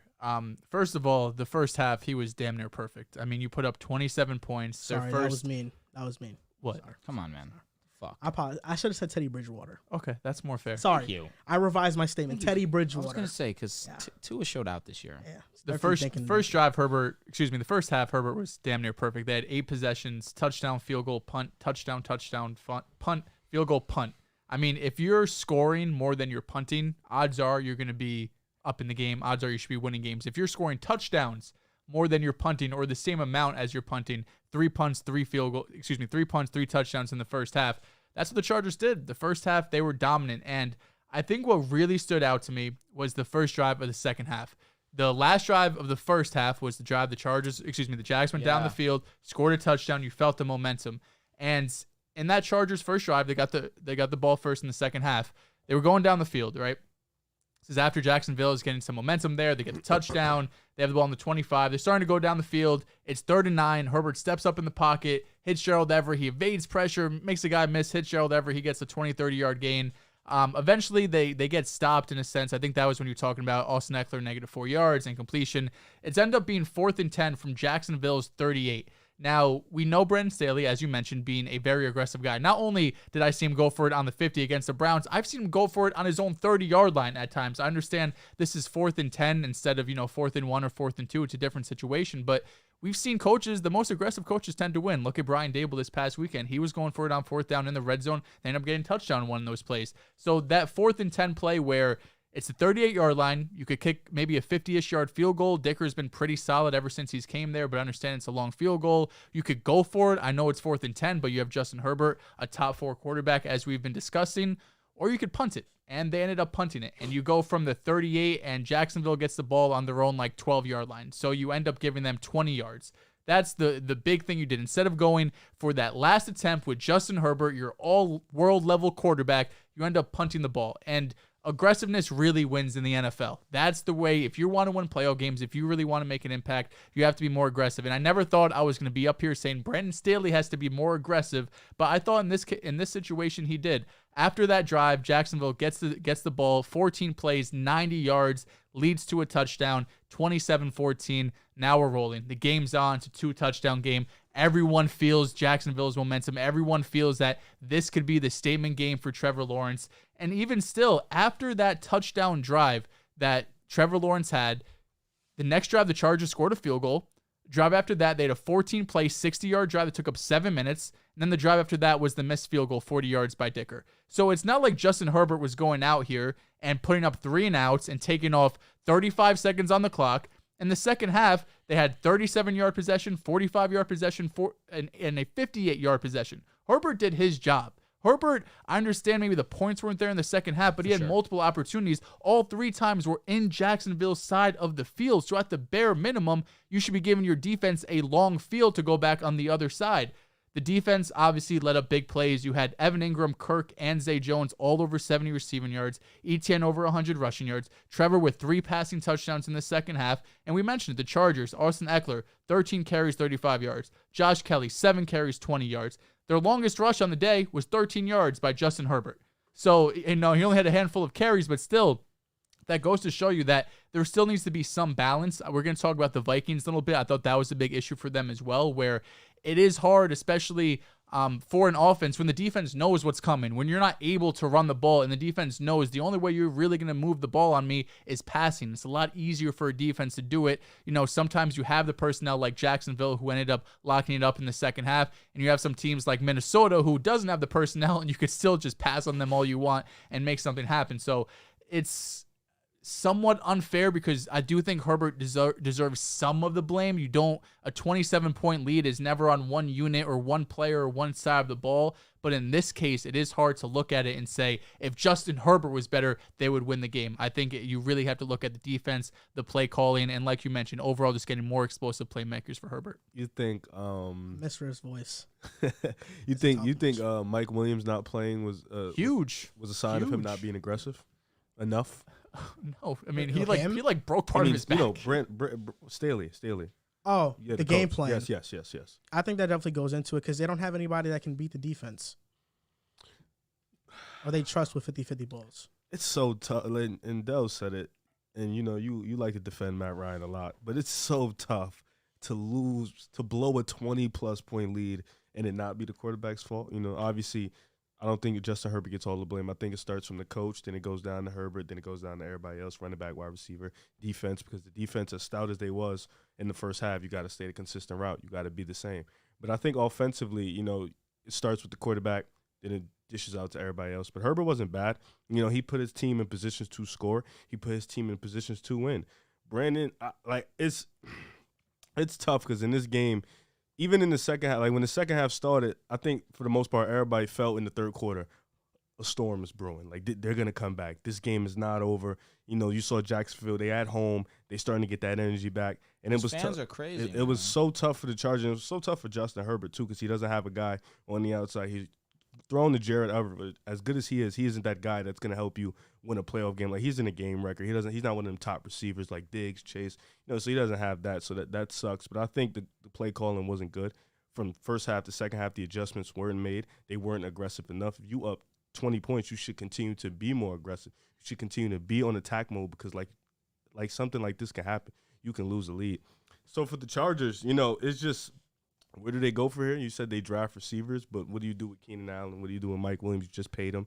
It's tough. Austin Eckler, maybe you can get another guy who's a more more rusher it's a type. deep running back class. You get draft. Eckler in the pass catch. You get a guy who can run the ball more consistent, a little bit better, a power back, somebody who can complement Eckler. You just need to keep. It's hilarious that with Keenan Allen and Mike Williams and Eckler, you still think an offense needs a little bit more. With those three guys because they're such big names. But the Chargers just offensively, even though they was up 27-7 for me personally, I still didn't think they had the game in the bag because they had no way to continue to be aggressive. Like even in the Bills and Miami game, they was causing hella turnovers.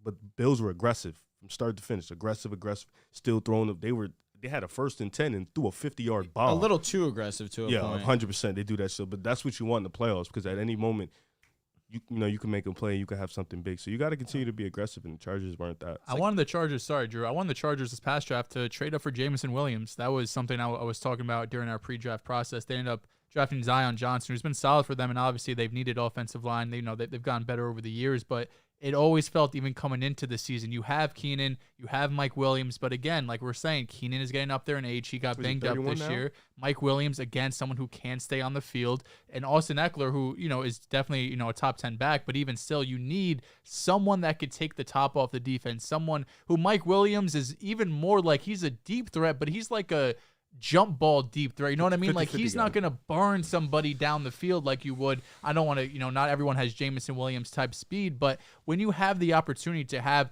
this talented quarterback, you do whatever it takes to get special players around him. And as good as Zion Johnson might be in the future, and who knows, maybe he turns into an all-pro guard or he could play tackle too, whatever.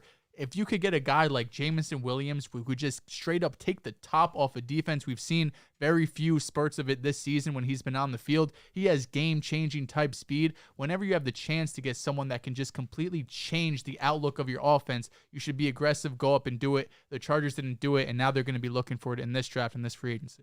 A thing that gets overlooked, I think, is in that first half, you mentioned how the Chargers, wanted to be a little bit more aggressive. They had a luxury of a bunch of turnovers right in the red zone. They had 2 drives where they kicked field goals less than 25 yards. And the one that really sticks out to me the most is that last drive, actually right before the half, that Jaguars got the ball, ended up scoring a touchdown. Herbert missed Keenan Allen wide open, just kind of let it go a little bit too high. In hindsight, I look at those 2 moments and think, man, that throw to Keenan specifically, that could have put it a little bit more out of reach. And not being able to get those into the end zone, in hindsight, of course, ended up costing them. And I'm sorry, I think I said the Giants went for it on 4th. I'm thinking of Dallas going for it on 4th where Dak runs it in. That's what I think I was talking about. Ultimately, explosive plays is what wins, and the Jaguars had more of it than the Chargers.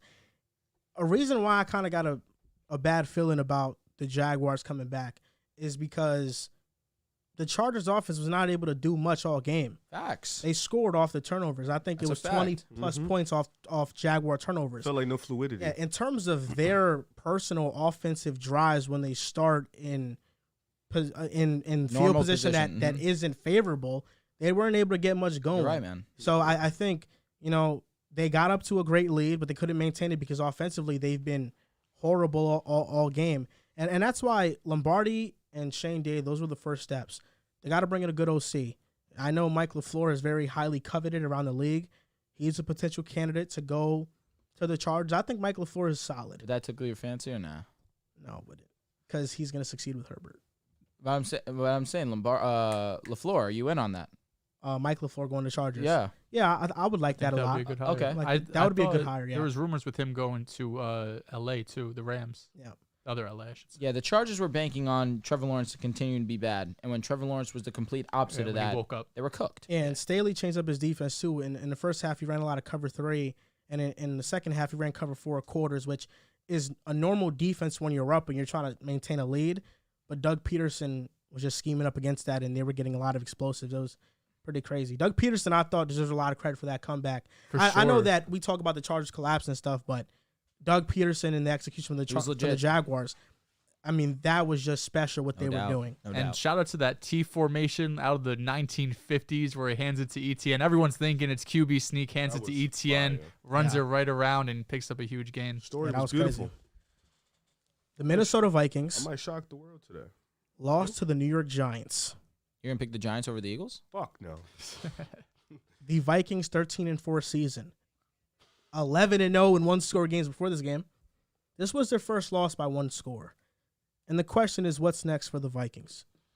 Now, this is tough because when this topic was on the list, I went on a deep dive of what's their possibilities. The Vikings are going to seriously regress. And what makes me a bit more confident in that is that the GM, Owosu Mensah, said before the season that this year was going to be a competitive rebuild for the Vikings. This year? Yes. This season that they won 13 games? Yes. It was a competitive rebuild. Interesting. Hilarious. And the reason for that is because you look at the free agents, the Vikings free agents, Patrick Peterson, Garrett Bradbury, Dalvin Tomlinson, Duke Shelley, who they should absolutely sign back. He's had the 3rd best coverage grade of all cornerbacks this year in a sizable sample size. Duke Shelley's been one of their lone bright spots on defense. Alexander Madison's a free agent. They have negative $13 million in cap space. Kirk Cousins is still under contract. These are all players they can cut and save money against the cap. Thielen for $6 million. It makes sense. Thielen is not who he once was. He's not a number 2 anymore. He might be a low-end number 3. He just really lacks explosiveness, and it's really a shame because he used to be a great receiver, but he's not that anymore.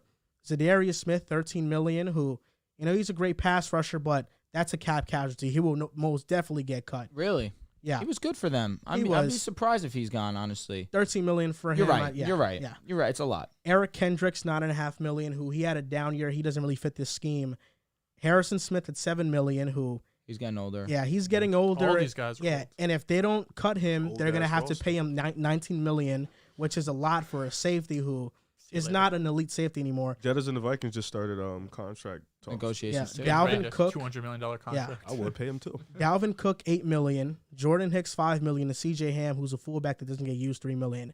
They can free up to $51 million in cap space by making these moves, and then have about $38 million to work with in the offseason. I don't think that, you're losing all these players who are good. It's going to be hard to replace them. And their picks this year, they only have 4 first-round picks, but they have 2 compensatory 6th-round picks. And for me, I feel like this is probably Kirk Cousins' last season in Minnesota. I agree. I think the Vikings will go into a rebuild, and they won't be a team that's going to be competing for a division title. I think that Adolfo Mensah realizes that the Vikings have been kind of this team teetering in the middle. They're never horrible. They're never exceptionally great outside a couple seasons. They're just there. They're a cool team, but nobody ever thinks they're going to the Super Bowl. They're kind of like the Atlanta Hawks of the 2015s and stuff in the NBA if I were to compare it to a team. So they need a true superstar quarterback. And the only way they're going to get that is by rebuilding and drafting one and building this roster with a rookie quarterback. And I think that he has some eye for talent, so I think they'll be able to draft well. They'll have money. But I think the Vikings are getting ready to go into a full rebuild. You make a lot of sense, no doubt about it. When you list all those contracts and the amount of money that they could save, the one that really stuck out to me, obviously, because I love Dalvin Cook, do you think they cut him and sign Alexander Madison to a friendly? Yeah. That's not a bad idea, honestly. No, I would be so. I would be hurt because I love Dalvin. I thought there's some dead money in Dalvin if they cut him. Apparently, they would save $8 million. Yeah, there is dead money, but they would save that. They'd save more than. Got it. So the reason why I would be opposed to that is because you see what your flaw was this season. It was glaring. Your defense was horrendous. I feel like if I'm the Vikings, I realize what I have to address. That was the only flaw? No doubt. What about if Jettas is taking out the game? They still had success. The defense really let up. They Yeah, put up. with T.J. Hawkinson, they had success. It limits their explosive plays. Like KJ got into the end zone. Irv Smith got into the end zone. Yeah, but that was if you looked at, I know the playoff game, is that personnel or do you think that's coaching in your opinion? Well, if you looked at every time they played every time they played a playoff team this year, or every time a team took Jettas out the game, they were really inconsistent. I'm not going to disagree with you there. And TJ did step up. In this game specifically, there was offensive personnel that definitely did step up when Jettas 100%. wasn't there. But I'll say this. I mean, yes, you could add personnel to the offense. Of course, you'll never. I'm sure a quarterback never would turn down that luxury. But shit, I'm looking at O'Connell. I was told that you were gonna come in and play Jettas like a Cooper Kupp, right? Have we seen that change? Is it just Jettas being offensively dominant, and that's why Jettas put up the numbers that he did, or was it because O'Connell came in here and really changed everything up? They tried. They just double him. But it was Cooper Kupp not getting doubled? You know, Not when they had Odell. But Odell went down, and even still, Cooper Kupp had, 6 catches on the last drive of the game against the Bengals? It's like there are ways that you can draw open your guy if you are that brilliant of an offensive mind. And when Jettis is as good as he is, it should not be as difficult as shown this season when a team did bracket them. And that's a credit to the defense as well. I can't lack respect for them and their game plan for Jettis. But for me, there's one clear resolution. Fix the defense. Your offense showed that it could stick around, it could put up points. Now give it the luxury of not having to go out there and have to average 20, 25-plus points a game. It's really unfair to a guy who I've been critical of, Kirk Cousins, who shut me up this past weekend against the Giants, no doubt, and I've given him his credit when we did our live reaction. If you haven't seen that, go check that out. We dropped 3 live reactions this weekend, but I had to give Kirk his credit because if he wins this game, I'm talking about him the way that I spoke about Daniel Jones. They both played perfect games, except one ended up winning the game, which is why I hold Daniel to a little bit higher regard. And that's kind of unfair to Kirk because Kirk had an amazing game himself. The defense is just terrible. You have a game plan for the Vikings. Fix it. Kirk Cousins did his job. Jettis did his job. Hawkinson, that was a great move that you guys made midseason to acquire him to add some offense to the team. He did his job. How about you go do yours and fix this defense? It cannot be bottom 30 in terms of passing. It can't be the 32nd worst pass defense in the league yet again. It can't be. Go and get personnel to fix that. I just see this as the defense is bad. Your offense is good. You can fix that by bringing in good personnel. It really could be that simple. First off, shout out my guy Jude, who's tuned into the stream right now. Hey, just texted me. Shout out, bro. Shout out our guy Jude. You're doing good, man. This Vikings topic is interesting because I have a couple of Vikings friends. Shout out my guy KVR. Love him. And they were pissed off, as I would be just as well. You know, you have this crazy good season. We talked about it last week, 11-0 in 1-score games. It did feel inevitable that at some point it would end, right? I did predict the Giants to win. It would end this week. I don't think you go on this crazy, blow it up, change everything, trade Kirk, do all of this stuff. I think there is probably one more year with this core you have in you. And coming from a Jets fan, a fan who has not seen the playoffs in 2010, I understand you want to think Super Bowl or bust, but there is something in being competitive. There's something in making the playoffs. I, went on this crazy tirade rant going, we're not going to go 1-5 because I thought my team was going to make the playoffs for the first time. That's what 12 years of no playoffs does to you. It makes you act like a lunatic. So I don't think you trade Kirk Cousins, first of all, or even cut him. There's $50 million in dead money if you cut him, yeah. $20 in dead million if you trade him. And even if you do, what other player out there you're going to get from Kirk that's going to be an upgrade? Realistically, you're not going to be in the Lamar Jackson sweepstakes with your current cap situation. I don't think you're going to be in the sweepstake for Brady. And unless Aaron Rodgers makes a Brett Favre type move, I don't think that's going to be in the cards either. And regardless, he would have to get traded because he's not a free agent. And this Vikings team has a ceiling. Kirk Cousins has a ceiling. I think we all understand that to an extent. And I think there's a few issues with this team. The first of all, it's old. Harrison Smith is 33. Pat Pete's 32. Thielen's 32. Kirk is 34. Kendricks, Hicks, Zadarius Smith, all 30. These were a lot of guys you mentioned possibly being cap casualties. So you could say in a sense that maybe you get some of these older guys out, you bring in some new guys, and to their credit, or I guess to their unfortunate this season, Lewis Cine, their first-round pick, Andrew Booth, their second-round pick, both based in play the whole year. Neither of these guys were active for this playoff game. But most of them, I think they combined played like 3 or 4 games this whole season. This was a trade-down situation, right? They traded down from like 11 to 32 with Detroit last year, was which ridiculous. we thought was really weird, and then ended up drafting Lewis Cine, who's a safety, but didn't play at all. I think part of this blame, though, has to go on Kevin O'Connell. Because he came in and he was this offensive mastermind, and they like Drew said, he's going to come in and move Jettas around. He's going to be Cooper Kupp and all of this, and I get that to an extent, but they were third. They were third fewest in rushing yards, in rushing attempts per game. You have Dalvin Cook. Dalvin Cook at the minimum is a top 8 running back in this league. Even on limited carries, he had over 1,100 yards this season. And you have Kirk Cousins, who is a good quarterback, not an elite quarterback. If this doesn't scream balanced offense, I don't know what does. The only 2 teams that ran the ball less than them were the Tampa Bay Buccaneers and Buffalo? the Los Angeles Chargers. Wow. Those were the only two teams that ran the ball less than the Minnesota Vikings this year. And even still, you could look at it. We have Tom Brady and Justin Herbert. Well, I think you should be more balanced. I could at least get behind that because you have elite level quarterbacks. The Vikings, not so much. And I think it's a mix of next year being more balanced, getting healthier on the defensive side of the ball, and probably bringing in some more youth.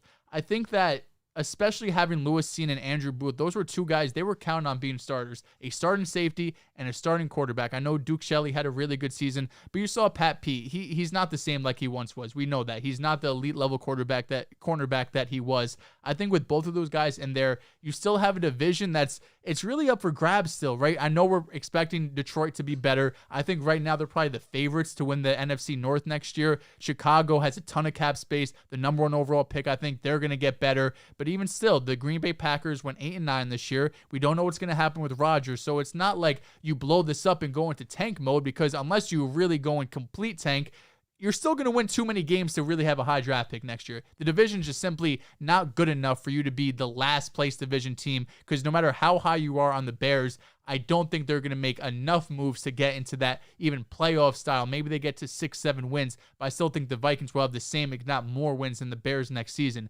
And another interesting that I found was their offensive line.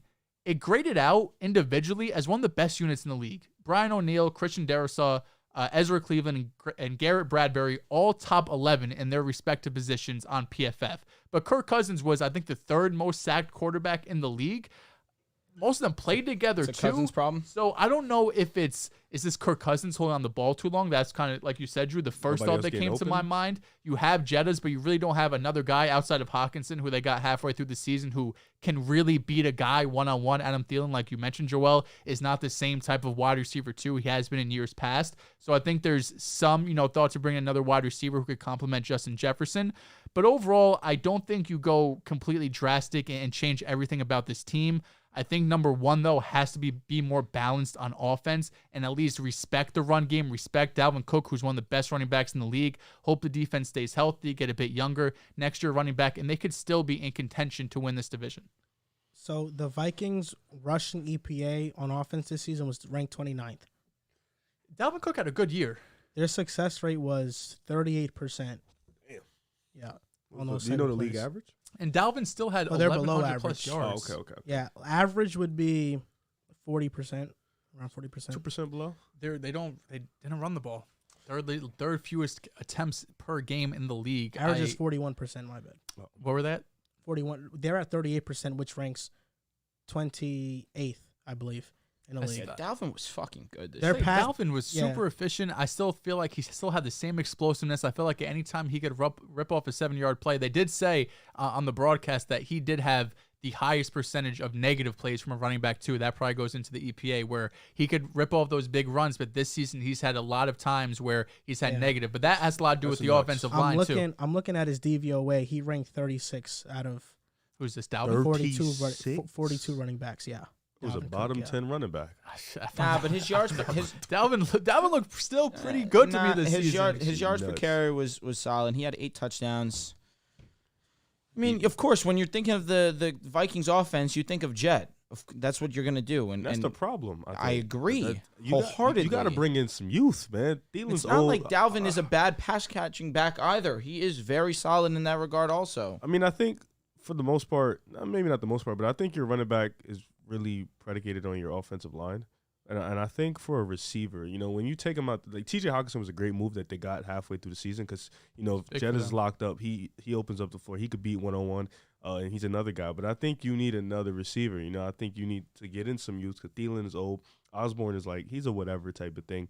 And offensively, for Kirk Cousins, like you mentioned, there is a ceiling. So you do need a little bit more help with him because he's not the elite of the elite that can mitigate certain things. But defensively, they're just not consistent. I mean, the corners are mid. Just as a whole, this defense can't get together. And they're always hurt, and they're getting old. And this is a team that Detroit's coming. I mean, we talk about this division is wide open, man. Detroit is on the way, and if Green Bay still keeps Aaron Rodgers, they're still going to be an 8 to 9 win team. Like this is still going to be a team that wins 8 or 9 games and still competitive. Look at Chicago. They have over $120 million of cap space. How many games did they lose by 1 point this year, too, right? A few of them. I think the Bears can take a Jets type jump. The Bears lost a lot of games because their defense couldn't stop couldn't stop me. Yeah. So realistically, you bring in some more guys on the defensive end. Offensively, you continue to get better. That's another team that can potentially win some games. But I don't know the quarterback hurrah that you know in college, so I don't know who would you. I know Caleb Williams is one guy you've next year's class is definitely better, but maybe, so why don't they buy it this year? Yeah, trade everybody. You really can't move off Cousins. And $50 million dead cap. I'll be honest, there'll be some investigating if they go from 13 wins to the number 1 pick overall. Well, look how much they won won 11 games by 1 score. Yeah, they can lose those games. Again. But even still, they'll come down from 13. But I don't think they go from 13 to number 3. 1 overall pick. I think they go from 13 to 7. Yeah, I think so too. I think they could level out and be 500 in one possession games. Yeah, that would indeed suck. I think the Bears can make that Jets. I'm gonna have to see the moves. So? Yeah, I mean, of course they have to draft well and stuff, but the Bears. How many games have a top draft pick? Bears. 2. They can win 7. They have the first. They can win 7 to 8 games. The Bears have the first pick. I think comfortably. So too. If you think Justin Fields can take another leap in his game, and the Jets also just had a historic draft.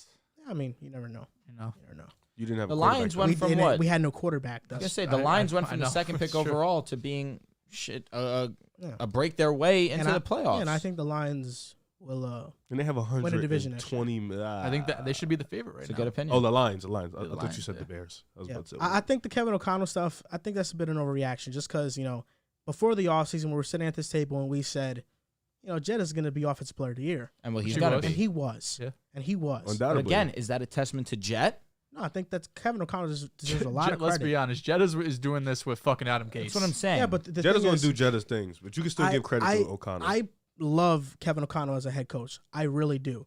Kirk Cousins has some obvious limitations to him, and he doesn't handle pressure well, which is why the offensive line grades out great, and Kirk Cousins is still getting pressured because he, that's one of his flaws as quarterback. Also not that mobile anymore. He needs ideal situations to go on a deep playoff run for sure.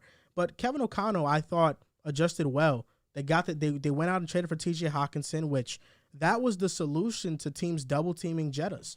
The Vikings, say what you want about them losing, but it wasn't because the offense was inept. I mean, they were moving on the Giants. And, I agree. T.J. Hawkinson was one of the main recipients of Jefferson getting bracketed. So for sure. I think O'Connell had a great game plan to go from Jettas being your focal point to now when Jettas gets taken out, we still have something to move the ball. Don't worry. They just can't run the ball. They can't. But I think Kevin O'Connell has been good. And you move off from Kirk Cousins, get an actual superstar quarterback. Hopefully, superstar quarterbacks just aren't available. Yeah, I know, but O'Connell, I think, is a great coach. And how many superstar great quarterbacks are there? Really, I do think so. Fucking like 7, yeah, like if that. 6. I think Ed Donatel. I don't think they fired him yet. So you want the Ravens and the Vikings to be partners? Actually, no. Because we're gonna make our case for Lamar Jackson. Right here on this very next segment. Let's do it. I was gonna go on a little bit of a Kirk Cousins rant, but I'm not really feeling it. I thought he was clutch. He is clutch. You said you was. He actually, I don't know. We had a fourth quarter drive to win the game. 4th and 8, not ideal, but you saw that play over again. Dexter Lawrence was in his face. He was. He had to let go of the ball. Sexy Dexy was there. Listen, I'm not gonna lie. I wouldn't have thrown the play before that. He said it in the presser too that the play he actually wants back was a 3rd down to KJ Osborne. He put it a little bit inside of him. Yeah, and it should have been on the outside. We got to grow up, man. That was insane. Nuts, though. But honestly, the 4th down play, everyone's giving him a ton of scrutiny. But if he put the ball in front of Hawkinson and let him run after the catch, there's a decent chance he gets a first down. Yeah. It was just bad ball placement. Hawkinson had to go back to it. And he said it too that there were plays all year long where he made a pass like that, and a guy broke a tackle. So yeah, it was just bad ball placement because Hawkinson couldn't run with it, so he was screwed. So I've been waiting on this. I think the graphic changed to make your case for Lamar Jackson, and I've been waiting on this because I have a team that I think nobody sees coming. I do. I gave Riv a little bit of a sneak peek last night. Gave him a little bit of a sneak peek and told him what it was. I want to hear it. And it wasn't little. I'll tell you that. Make your case for Lamar Jackson. So the team I'm making my case for Lamar Jackson to go to is the Detroit Lions. Interesting. Because for Baltimore, this is my pitch to Baltimore. We have 2 first-round picks in this draft we can trade to you. Yep. The 6th pick from the Goff trade, and we have our own 18th overall pick. We have 2 second-rounders as well in this very draft. You can have one of them. And guess what? We'll throw in a first next year, and we have a quarterback that's playing well in Jared Goff that we could throw him into the deal, and he only has $15 million guaranteed left on his contract. So you're not tied to him long-term. And, with the draft, with the picks, with Jared Goff, you can rebuild this team and still be competitive. And for Lamar Jackson, we have cap space to sign you long-term. We have an elite offensive line, good running backs in Jamal Williams and DeAndre Swift, a great wide receiver in Amon-Ra St. Brown, Jamison Williams is a rising star, and defensively, we got a front four that can get after it. Aiden Hutchinson, James Houston, 2 rookies who made a big splash. And next season, trust me, the NFC won't be very hard because the Packers, we don't know what's going on with Aaron Rodgers. The Vikings are going to go into a full rebuild. The Vikings will go into a rebuild, I believe, so at least a partial rebuild. They don't have any cap space, and the Chicago Bears are still very young and have to make changes to their team. The path to win the division title, the NFC North, is wide open. Lamar Jackson coming to Detroit. Come play with Ben Johnson, who's staying in Detroit also. One of the best play callers in the league. Come play with Ben Johnson. Dan Campbell, come join this Detroit Lions culture. I think the Ravens, their offensive line was great this year. Jared Goff with those weapons might get a little nasty. I don't know. They got to use one of those first on the weapon. Yeah, that's true. That's true. They have picks to do it. Lamar, come down to the New York Jets. All gas, no brakes. New York Jets, led by Robert Saleh. Listen, I don't want to get disrespectful here. I really don't. You have a chance to play with the best wide receiver of your career, Garrett Wilson. The best running back of your career, Breece Hall. And I know you've had some good defenses in the past. You have a chance to be on your best defense your entire career with the New York Jets. We already got the best corner in the league. One of the best interior defensive linemen in the league. One of the best, the best cornerback duo in the league. Let me not disrespect Mr. DJ Reed, who should have got all pro votes. It was very, very disrespectful that he didn't. You come to New York, you're the king of New York. You're the face of New York. You run this city. You take this Jets team who hasn't made the playoffs since 2010. I was 12 years old in 2010. It's been a long time. I'm 25 now. I'm 25 now. It's been 13 years, Lamar. You come over here. You run this team. You run this offense. We got the weapons. We got the running backs. You come here. We could win the division. We could win the conference. We could win the fucking Super Bowl if you come to New York, Lamar Jackson. I already know Joe Douglas is making calls. He's got some connections in that Baltimore front office. That's where he spent part of his career before he was a GM. He's got some good friends over there. I know it's an interconference trade. I get all that. We'll overpay. I talked to Joe Douglas already. He said we'll give up 4 firsts. We'll give Lamar $300 million guaranteed if he wants it. The Jets have been itching for a franchise quarterback. The last time we had one was Joe Namath in the 1960s. It's time the Jets get a franchise quarterback. It's time to call Lamar Jackson. Get it done, JD. And the Ravens could get Zach Wilson. And he's going to shine there. Best believe it. With an elite defense, he's never had that. Go ahead, Riff. Yeah, you can go. All right, so I'll be completely honest. I want Lamar Jackson to go to the Jets. As a good friend, that's just who I am. I want him to go to New York. It'd be viral. The fact that Lamar Jackson would be in New York, it'd be amazing to see. But I'm going to make my pitch to another team, of course, because I'm fun. I like to have a good time. And with that, I'm going to make the pitch for the Atlanta Falcons. And I say the Atlanta Falcons for the reason why they have the second most cap available. They also have those guys named Kyle Pitts and Drake London, as well as they're already one of the better rush offenses in the league. Tyler Algier showed out his rookie season. He's better than Eckler. And then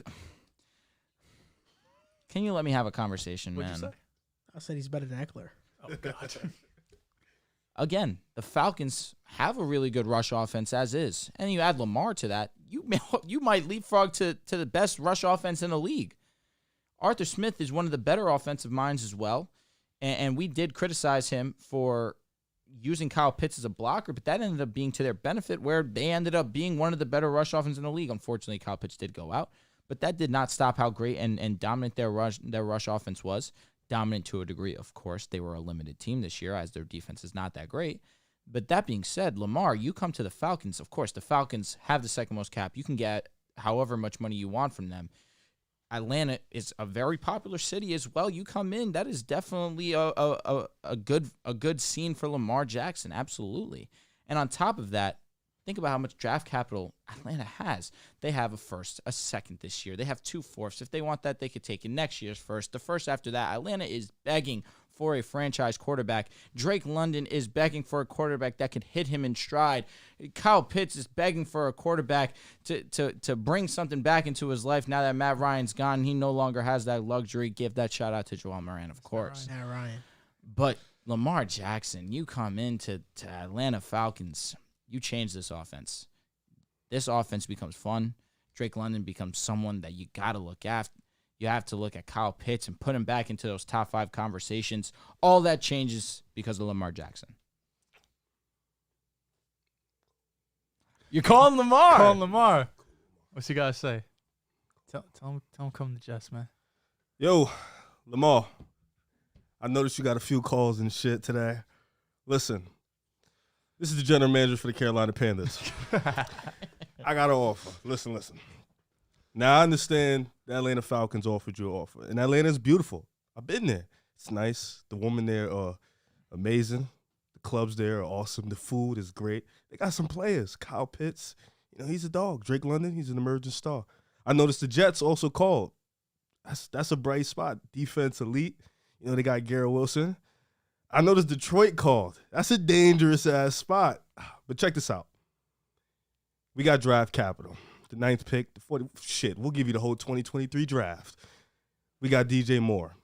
A lot of these young rookies, they're good. Jamison Wilson, he's nice. Garrett Wilson, he's a star in the making. DJ's established. The defensive end, we got J.C. Horn, one of the best cornerbacks in the league in man coverage. We also got Brian Burns. Come to Carolina. Nice spot. Now listen, fellas, the jokes is over. Carolina is a underrated spot because, like Atlanta, they play in arguably the worst division in football. Facts. The Bucs are toast. Atlanta is on the rise. The Saints are in cap hell, and they don't even have any draft picks realistically. Come to Carolina. We can give you the draft capital. We have young players on the rise or already established, young stars. We got the defense is solid. It has some pieces. Dante Foreman showed strides this year. Chuba, how you say his name? Chuba Hubbard. He showed stride this year. Terrence Marshall in a limited minute, he showed some strides. Then DJ Moore is a number 1, and he's never had a quarterback. Like never in life had a quarterback. Offensive line elite. No, DJ Moore. Arnold? No, okay. Dog shit. Never had a quarterback. And if you come to Carolina, it'll give me that. It'll give me that Cam Newton vibe. That Cam Newton vibe. It'll give me that vibe that we have a chance again. We have a team that just is a quarterback and a couple more pieces away. But when you're in the worst division in the world, anything can happen. The NFC isn't tough. We got some calm teams like the Eagles and the Niners and the Cowboys. But we can make a run if you come here, Lamar. The Giants are old, but we get Lamar. That conversation gets a little extra. Lamar, come to Carolina. Come. Carolina's a good, interesting spot. Come. Jesus Christ. You're saying it 1,000 times. So I love your Saturday Night Live skit you did there. Thank you. I had to call him. I do like the Lions location, too, for sure. The Lions is too intriguing. I got to do something. Lions is hot. It's awesome, right? It's pretty cool. I was looking at all the teams, and I was like, and I looked at the odds. I'm like, why does nobody have the Lions? They have 2 firsts. They have 2 seconds. Because they committed to Jared Goff. Yeah, but like Jared Goff has 2 years left on his deal, worth $60 million. Only $15 million guaranteed. Very workable. You can get out of his contract very quickly. I mean, the Lions could cut him and save a bunch of money if they want to. And they're giving the Ravens a pick that could end up being their franchise quarterback of the future. You got the 8th overall pick, or I think it's even higher. Actually, it's the Rams is 6th overall pick and 18th pick. You can draft a quarterback, draft a receiver, or you can have Jared Goff there, be your filler for a year. It's not bad. Jared Goff has shown he could win if he has the parts and he has a great defense. Like he could win. How would he work in Greg Roman's system? You have to change the whole. I don't know. offense. Yeah. That's not gonna work. Tyler Huntley's not horrible though. No, he's but cool. different skill set. Yeah, he is. Maybe Tyler Huntley maybe fits the system more than Jared Goff. Maybe get Tyler Huntley some weapons, man. Let's see what he got. And at the end of the day, I mean, the Ravens just really need one. You know, they got Mark Andrews, J.K. Dobbins is really good. They just need a receiver. Really I just feel like the rate for the Falcons. Dobbins was pissed off too after the Say that one more time. So Dobbins after was the sick. game, Yeah, rightfully so. He was 100% valid in what he was saying. I feel like the Falcons just do make the most sense in terms of how the offense is already designed. Lamar literally plops right in and just is perfect right there. Yeah, got a great play caller. Absolutely. Arthur Smith is really great and really underrated for the fact that he is in Atlanta. And then Kyle Pitts and Drake London, those become the best weapons that he's had in his career too. I throw a lot of respect Hollywood Brown's way. Drake London, I believe in his future. I believe in his talent. Really the dude's ceiling is legit, and of course, we don't have to talk about Kyle Pitts. We saw what he did year one. Of course, he was underwhelming this year, but that was due to not having Matt Ryan. I'm not going to say you're wrong. Sure. But also with the fact of what they had to draw him into the offense to do. They needed him to be a blocker for them because their offensive line was not all too great. But I will say this, Atlanta really, I feel like that is the perfect fit for him in terms of offense. And I think the Jets and Carolina are both interesting because the Jets don't have an offensive coordinator. Carolina doesn't have a coach right now. So the Jets are in a situation where Carolina is different because they need a whole coaching staff. The Jets are different because they just need an offensive coordinator. And when you're in this position, you're looking, we'll probably hire an offensive coordinator first, is my guess. So obviously when Jets are having these interviews, talking to these different candidates, they're saying they really need someone who could do both. They need someone who could work in offense with Derek Carr. They need someone who could work in offense with Lamar Jackson. And Derek Carr's situation is unique too because his situation has to be resolved by the Super Bowl. And it seems like Lamar's situation probably wouldn't be resolved till, around free agency, which is March, and who knows how long it could go, because if he doesn't sign with the tag, it could last for months. Yeah. So it's a very weird situation for these teams that are maybe looking at Derek Carr and Lamar Jackson like the Jets are, because if you don't go and trade for Derek Carr, you're kind of basically saying it's Lamar Jackson or bust, and you're going to go get Jacoby Brissett or Zach Wilson, I guess at that point would start again. Yeah, these teams are not loyal to these players. So why should these players be loyal to these teams? Yeah, get your money. And why should these fans be loyal to these teams? Here we go. I'm rooting for a lot of teams. All right. I'll tell you what, the new thing is becoming a player fan. That's for sure. It's been like that for years. Loyalty is dying in sports, man. Oh, you're gonna hold me to Zach? I'm gonna always. Yeah, he sent me Zach Wilson tweet yesterday, basically saying how he was decent when he was not pressured and terrible when he was pressured. I don't think I answered. I don't think I answered your DM because I'm sick of it. He's done, respectable. Excuse me. With all due respect, I'm sick of it. You're gonna see, man. The comeback is gonna be. I thought we left him in 2022. Amazing. I thought so too. So Stan Franz donated $19.99. Go. If you are the Colts, Stan, do you pursue a veteran again? Stan Dehls? Yeah. So if you're the coach, do you pursue a veteran again like Rodgers, Lamar, maybe Kyler, or do you hope for a great quarterback draft prospect and risk wasting years on guys like JT and Shaq Leonard? You're already a laughingstock organization. What's a few more years of trying to trust this future franchise quarterback that you should be drafting this year? I'd rather go that route than, let's do it again, another season with a veteran. They just have no money, They've also come out and say they're not pursuing like Derek Carr, so that makes me think they're not going to go the veteran route. There's been more rumors of them trading up to possibly number one to get a quarterback. I think that's the route they go. I mean, they've tried year after year after year with these older veteran quarterbacks. It hasn't worked out at all. So go get a rookie quarterback. I still believe in Chris Ballard. I think he's a good GM. Irsay's he's just stinking out the place right now. Yeah, you may have missed it. I'll start with you, Dehls. NFL draft. CJ Stroud was kind of in between. He had till Monday to decide if he was going to declare for the draft. He ended up declaring, thank God, because I think it would have been a pretty big mistake to go back to college because next year's draft class is better. He would not have been drafted higher next year than he will be this year. Jordan Addison's another guy, Quentin Johnson, all guys that we were expecting to declare ended up declaring for the draft. So this draft class it's going to be interesting because you don't really have a superstar wide receiver in this draft class. I don't know who's going to be wide receiver one. I think you're going to look at 10 different mock drafts, and you'll probably have 5 different wide receiver ones. I mean, you have Addison, JSN, Quentin Johnson. The list goes on. There's a bunch of guys that could really be wide receiver one. Same thing with running back. You have Bijan, who's the solidified RB1. It's a deep class with guys like Sean Tucker and a bunch of other guys. Vonche, I want to say his name is, and Tank Bigsby. A lot of guys that could really be, big weapons on the offense side of the ball. And then defensively, you have an interesting top of the class where it's going to be Jalen Carter and Will Anderson. Jalen Carter is more the interior defensive lineman who is probably more, I don't want to say polished, but complete. The big issue with Will Anderson right now is his size. He's around 245 as a defensive end, and he's been propped up to be this Myles Garrett level prospect coming into the year. I don't think he's being looked at that like that anymore. But the big news was C.J. Stroud declaring happy he came out. He's been in discussion. Some teams have him as QB1 overall. Right now, the Bears have number 1 overall pick. I'm almost guaranteeing that will get traded, whether it's going to be to Houston, move up 1 spot, Indy from 5 to 1. It's going to be a fun draft season. You may have missed it. You probably shouldn't have. And a reason why I'm repping my Broncos, absolutely.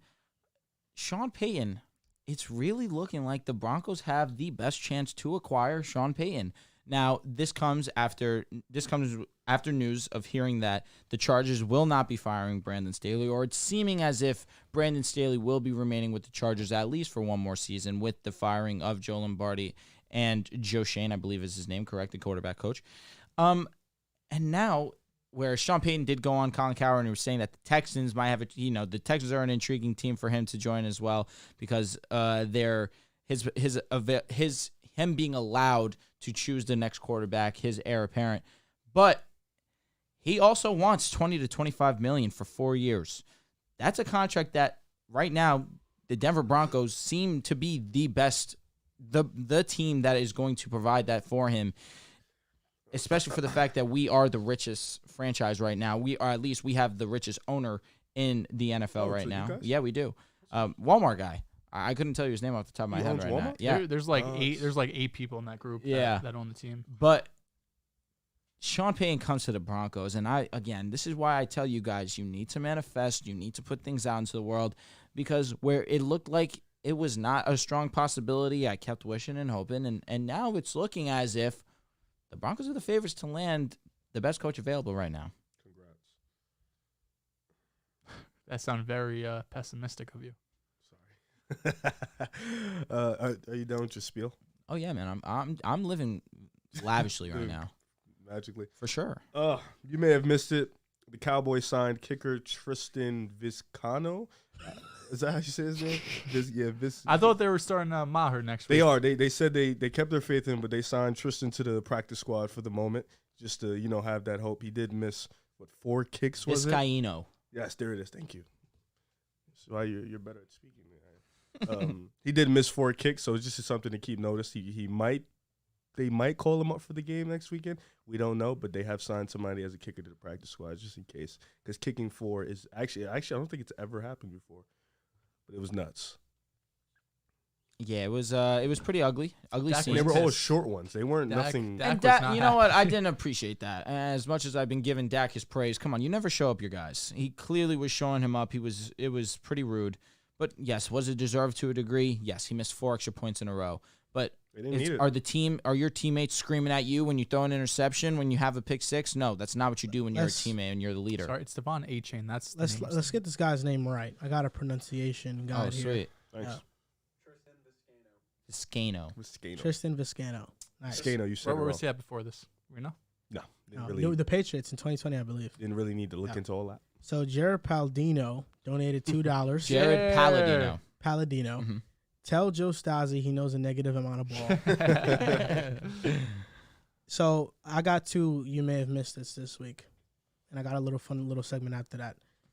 The Titans hired Ran Carthen as their GM. Facts. He was the former 49ers directors of player personnel, and after he was hired, Trey Lance on his Instagram story put a bunch of these emojis, 3 to be particular, and some have speculated that maybe he's putting this to tell him, get me out of here and let me go to Tennessee, trade for me.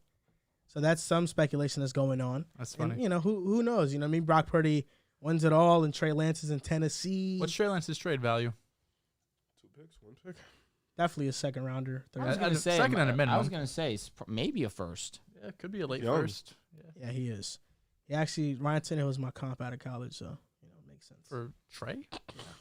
not the athletic I ability, was gonna but say just poopy comp.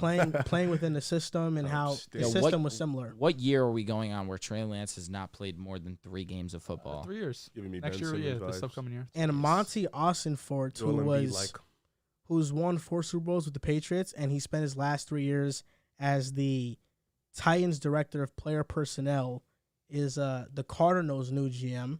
And a big statement he made is that ego will not be tolerated on this team. Wonder who that was directed towards. Yeah. Maybe Kyler Murray, right? K1. Or maybe he was talking about Cliff Kingsbury. He's in Thailand right now, man. He's chilling. He dead is. With He said he's respect. not coming back. With respect, his wife is bad, or whoever that is. I would do this, bro. He's making $7 million through like 2026. Bro, they He said doesn't it have to perfectly. work. I'm chilling. I'm not stressing. I got the bag. I'm gonna. It be is living pretty my funny life. that he's getting opportunities to be offensive coordinators in the NFL, and he's like, "Nah, I'm just gonna, Gonna stay kick in back Thailand, and yeah. relax." That's kind of like McVay. McVay's probably feeling similarly, or why there was even conversation that he might not come back. He's already accomplished all that you can accomplish as a head coach, and he's not even 40 or just turned. actually He's like really young. 36. I'm just He's like, coming back, though. oh no, no for sure. But I'm saying you can understand where he's coming from, as in you see these coaches that coach till they're 70 years old. He has a lifetime of this. If he wants to take a few years off, I don't blame him. McVay could take probably 10 years off, and then when he comes back, he'd be the number one coach that like- wants to get hired. Obviously, Gruden's a bad example because he's a horrible human being, but at the same time, there was a long gap that Gruden decided to take away from the game, and then immediately 10-year deal. I mean, when you're a great coach, you're a great coach. That bag was nuts. It was. Daniel Jones. Daniel Jones, would you rather? Here we go. Oh, how you just randomly say Here we his go. name? We're going to see how overreactionary we get with this Daniel Jones, Love would my you guy. rather? Love him. So, First name Tua. would you rather Daniel Jones edition? There we go. Tua. I'm gonna go Tua. I'm going to go Daniel Jones. They both have done really well in their system this year. Tua was putting up MVP type numbers while Daniel Jones wasn't. For sure. But also, as we mentioned a million times on this podcast, DJ does not have the weapons Tua does. I'll go with Daniel Jones. With taking the concussions into account, which obviously you have to do, it allows you to probably lean Daniel Jones. But if he comes back next season and Tua is the Tua that we saw prior to that, my answer is simple. It's Tua. Dak Prescott. I'm taking Dak. I'm taking Dak. Still Going Dak with pretty Dak. comfortably. It's comfortable. Comfortable. Come on, man. Stop it. It's not. We're letting it's still a small sample size with DJ, man. His best No, games. you're not wrong. You're Best not games wrong, were King. against the Hey, Lions no, and This, Vikings. this I'm with next you. name's I'm going with to be you. crazy. Zach? I'm going with Dak Prescott. Jalen Hurts. Jalen Hurts. Jalen Hurts. Jalen Hurts. Yeah, Hurts, easy. Come on. Comfortably. What do you mean this next name was going to be? I thought you might have went with You didn't Jones. think about that one at No, all. the one that was really that I had to sit and think was Dak, because I feel like they're pretty similar in skill set. Jared Goff. No, before we move on, I'm just curious. What's the difference in the game? They're not. I don't think they're similar skill sets. Dak and Yeah, I don't DJ? think the skill sets I think are Dak similar, clears really. him. No, you're right, because you're right. Daniel's a little bit more mobile. I agree. He's definitely more mobile. Dak got a better arm than him. I do think Dak. Really? is better on Dak that. reads defense is better than him. He's I better agree. pre-snap better than him. That I'm with you. I think in terms of reading the field and when it comes to the knowledge of the game, I'm with His you. Dak's accuracy is definitely- better than him. That's a conversation. Daniel's always been, for however many turnovers he has been historically a pretty accurate I quarterback. think you need to show some respect to Daniel Jones' But arm. it's still I Dak just pretty need to stop comfortable. overrating him. You still This Dak. is getting Well, crazy. he took Dak. He took Dak. I did. Okay. but He did take that. Daniel has. Daniel We has just a- said But like Dell comfortably. said, Yes. it's comfortable. I don't believe that. But he did take Like that. I'm He sitting did on the take that. couch with my legs kicked back. Like, it's easy. Yeah. Yeah. Just go on YouTube and look up Daniel Jones. Jared Goff. Daniel Jones. I'm because of the mobile ability. I'll go Daniel Jones. You're very limited with Goff. Look, I think Jared Goff, man, he had a pretty impressive season this year, Very impressive. and he's shown that if he has the right roster around him, he So- could quarterback a team that goes to the Super Bowl. My only issue is you really didn't think. Oh, you're saying with the With Rams? the Rams, My yeah. bad. My only Little issue Sean is McVay. that you didn't think Tom when it Gurley. came to Tua. So, but this one, you're really sitting with Jared Goff. Are you talking to me? Yeah. Oh, wait. Sorry. Say it again. That when it came to Tua, you really didn't think about it. I thought you took No, Tua. I took a little bit of time. Really? All right. Yeah. I Well, felt I like also your I answer- had this in my. We talked about it earlier, so I kind of already made my mind. I think I would slightly lean Goff, but it's close. What the fuck? Goff had a great season this year, man. I'll go DJ for this one. It's close. It is close. Also. They're all close. And, I mean, do you see the line Goff has? Like the weapons that are around him. Amon-Ra is amazing. DeAndre Swift and Jamal Williams, of course. I can't say that I expected Khalif Raymond and DJ Chark to really be involved in the offense as much as they were. That's a credit to Goff also, but It's close. If you I feel think like I'm forgetting a name. Ryan Tannehill. DJ. Daniel Jones. Yeah, I mean Tannehill's coming off a bad year. He's I- old. I- But yeah, actually- going forward, I'll take DJ. old. I actually think Yeah. DJ's comp is kind of like Tannehill. Nothing wrong with I know, like that.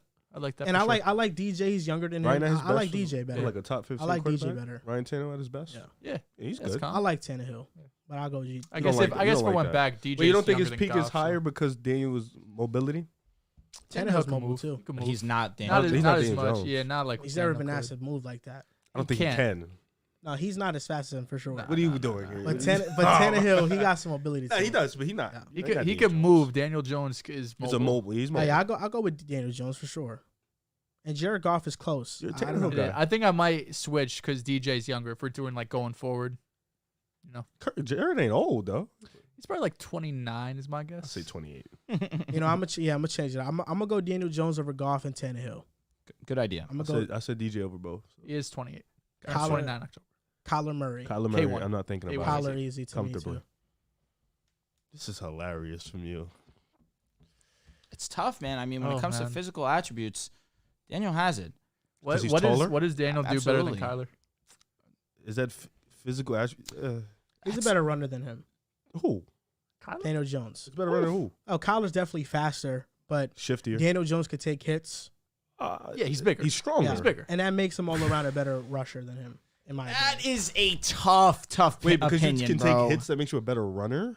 Oh yeah, I mean Daniel Jones has been showing out this year. As That a, makes as you a more rusher durable, runner. but doesn't make you better. I don't know, bro. I don't know Kyler that Murray is one of the best rushers in the league. Not that Daniel isn't. Once he gets away from you, yes, but he cannot break tackles. He cannot do what He Daniel Jones does avoids with the ball. though, and I feel like he's very He's so shifty. super shifty, So man. quick. So He is quick. really shifty. I like Daniel Jones though, just 'cause that I feel like size matters to me. we just put K1 in the top 5 because there rushers will for yeah, quarterbacks. but there will be situations where Kyler Murray will slide or will give himself up. Where Daniel Jones, I think, picks up those extra I'll be yards. honest, he should. No, he should, but There- every One time- year, Kyler Murray rushed for 819 and 11 rushing touchdowns. Daniel Jones will never do that. Every time Daniel Jones gets hit, so what's the separator? you know? Because you're like thinking about it between Kyler. Because and I don't know Daniel Jones. anything I think that in terms DJ of does. passing, really, Daniel Jones is really. Jones more accurate, He's not you're as saying? good of a passer as He's- Kyler. I don't think he is. It's very close. It's not very it's close. closer when it as a runner for him in Kyler than it is as a passer. Again, you underestimate DJ because he has no weapons, and I really wish you didn't because I expect more from you because I know that What you did are you a say? knowledgeable guy. What did you say Kyler had? 800 rushing and 11 rushing touchdowns. DJ This had year, like Daniel 6 Jones something? had 708 and 7 touchdowns. Again, it's not 800 and it's, not not but 11. But we're not going to act like you just made it act like it was impossible. Those 11 numbers are not. touchdowns. 11 No, touchdowns. 11 touchdowns touchdowns is a nuts. lot, but 700 yards. I mean, they weren't Yeah, far it's off. comparable. Yeah, I didn't expect 700 from Daniel Jones. Yeah. Well, Daniel Jones had to do that because what really was his other option? I mean, they're actually using that as a pivotal part of the game plan for him too. As they should, because he is amazing at it. It's also because when he senses pressure, he's oblivious to it, and it's better for him just to get out and scramble. Damn, yo, this one's really tough. No, wait, you still haven't picked yet? Yeah, We man. picked Kyler. He has not picked. He's actually Daniel thinking about Jones over Kyler Drew. Oh man. I mean, I really don't understand what you guys aren't seeing. I don't understand what you're seeing, honestly. Again, I just think that we're with limited skill set, Daniel Jones is. Look, I understand. super bro, effective. I I just think understand. Kane was I the better understand. And quarterback. intangibles also really matters. Think about it. New That's- York yes. was in the You got mud. that. I You got under, that. They bro, were in this the is mud. this is the Leadership thing. you got. Bro, I He understand. could have easily given up on himself, similarly to how Zach I Wilson didn't did. know. And if You you talk about understand what I'm intangibles, like? I understand. The straight was crazy. He The straight was crazy. He stuck through the grind. It was He stuck crazy. through It the was tough crazy. times, and he was resilient. And he's come out on the other side. Well, I'm to with be you on that. fair, Daniel's had what 4 years of struggling. Zach's had 2. No, Who no, knows? I'm- Maybe 2 I'm- years from now, Zach ends up. I was being Daniel rude, Jones. very on purpose, no doubt. That was clear. But my question is, the thing I don't get about the Daniel Jones truthers, to be honest, is that everybody mentions how these lack of receivers are hurting him and they're not making him reach his ceiling. And to a degree, there's some truth to that. What do you mean to a degree? But these receivers are open. An elite receiver open and a backup receiver open is the same open. This past weekend, that's the one case. No, it's not. It's been the like case that all the year. whole season, yes, really? Yes, so then why it doesn't has. Daniel Jones have 30-plus touchdowns? Daniel Jones has some of the least amount of tight window throws this season. He's not throwing into tight windows. If you're going to say that it's been like that all season, then his numbers should be better than they Seton are. Hall beat UConn. No. Yeah, we did. 67-66. UConn lost again? Yeah. Fucking bums. No, Sorry, go ahead. he should. I'm right. He should have more touchdowns because all year long he's missed people on film for touchdowns. He has. It's a fact. What's Daniel Jones' completion percentage this year? I think it might be 67%. 67%. So can we stop? Like, No, you're I'm not. talking like he's inaccurate. I'm not talking. No, he doesn't see them, or he's not confident enough to make the throw. Daniel Jones can make any throw on the field. Like I said, Brett, and I don't want to take credit for this because I did not see this, but Brett Coleman, who I really respect his work a lot. He analyzes film. He showed how many misses Daniel Jones missed on film that could have been wide open touchdowns that he did not throw. So Daniel Jones, to me, I mean, I understand he won a playoff game, but I mean, come on, it's Kyler Murray, bro. Oh, really? Really shocking to see you defend Kyler the way that you've been defending him now. It's against Daniel Jones. If they're 100, again, Kyler is like it's just better than him. I'm sorry, he is 100% healthy. I lean Kyler, but with this torn ACL, and it could be an off season that the Giants really do win, and they really do bring in a star wide receiver. This conversation can change. Russell Wilson. I think Russ is gonna have a bounce back year though. That's why it's tough. Because of age. I would probably go DJ. Last few weeks of the season, Russ showed out. He did. He played well. I would take Russ. I'm going with Russ as well. I'm going Russell Wilson. And that's all. I'm not gonna name the last name. It doesn't matter. Who's the last guy? Derek Carr. Daniel Jones. I'm going with Carr, but I understand. I'd go with Carr too. Yeah. I mean, if you want Goff, I'd hope you go Carr. I'd probably lean. Carr is better than Goff. I agree with that. Derek Carr, don't underrate Derek Carr. Who's doing that? Damn, man. I would just pick DJ because of the age. This was definitely one of the like better QBs, would you rathers in my opinion, because it's a lot of controversial debates because you guys don't know about Daniel Jones, and I've tried to enlighten you guys. I really have. Man, yeah, we're gonna see what Daniel I'm Jones just talking is. shit to Jay with you. Oh wow. I didn't take him. Huh? I No, said I know, with but health- we just we had a long debate over it. God forbid, I'm thinking about it because Just one of our Daniel friends, Jones really does not have a weakness at all. Jared, who donated the $2, said that Drew looks like Stevie Wonder taking DJ over Kyler right now. Did you see that the Jets are looking into Nathaniel Hackett? I did see that, And that would be just desserts. not. Not for Joel, obviously. I think. Listen, they're interviewing a bunch of guys. I'm not.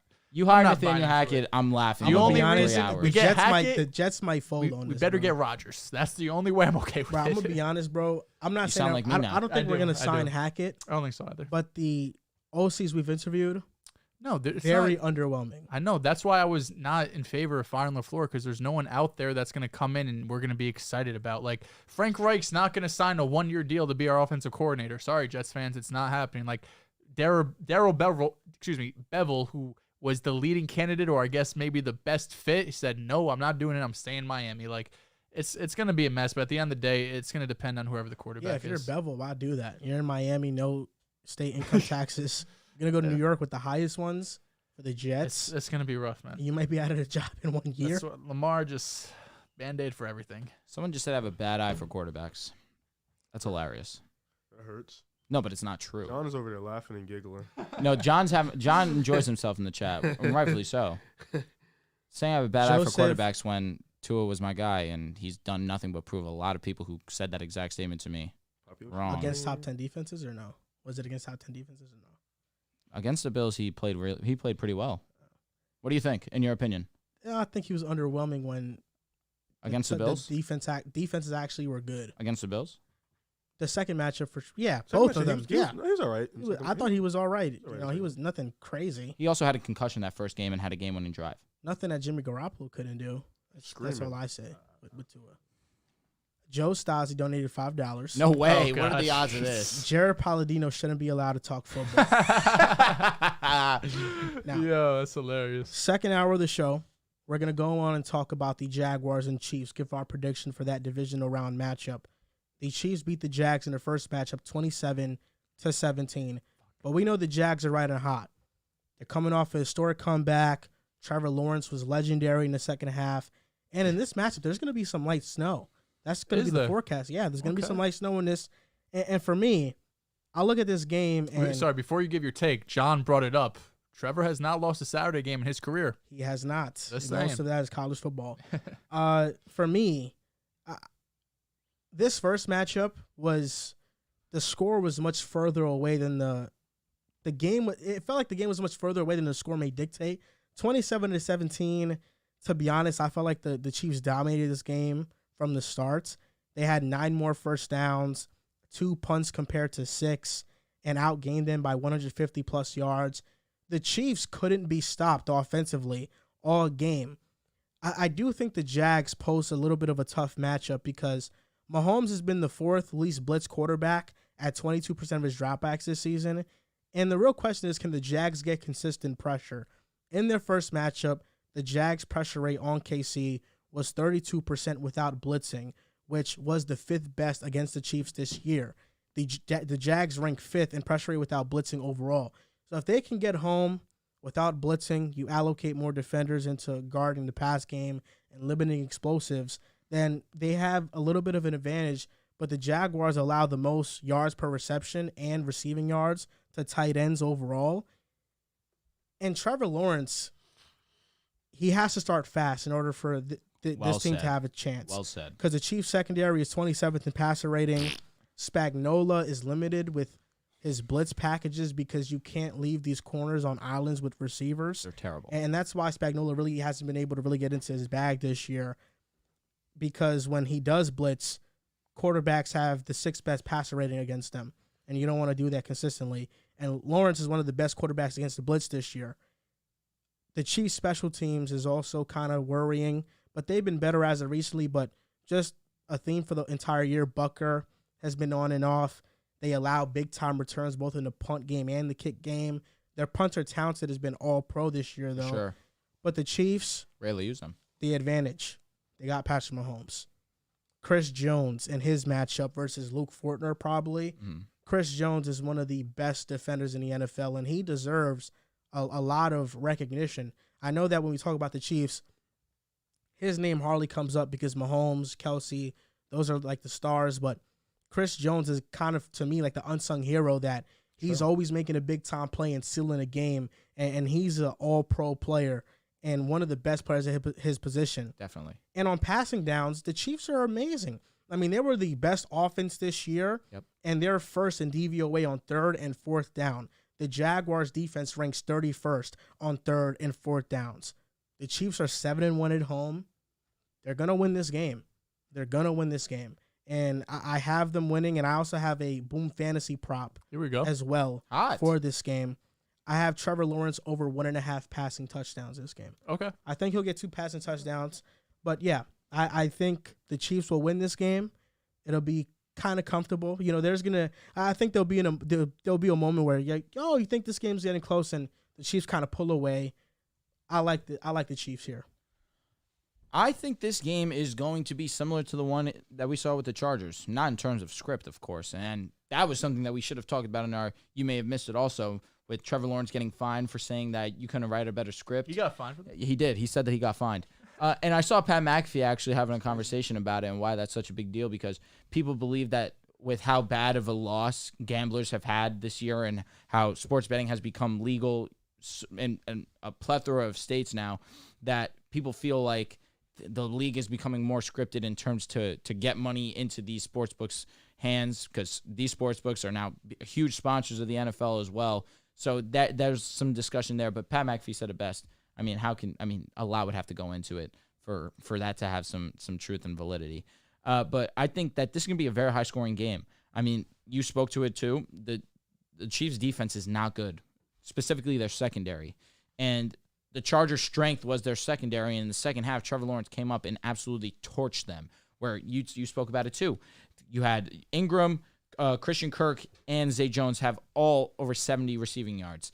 I think that is going to be similar, where I believe that this offense is going to be very potent, Similarly with the Chiefs, I think the Chiefs, as long as you have Patrick Mahomes, you will score points. He will be in position to have his team where I believe the Chiefs should win this game.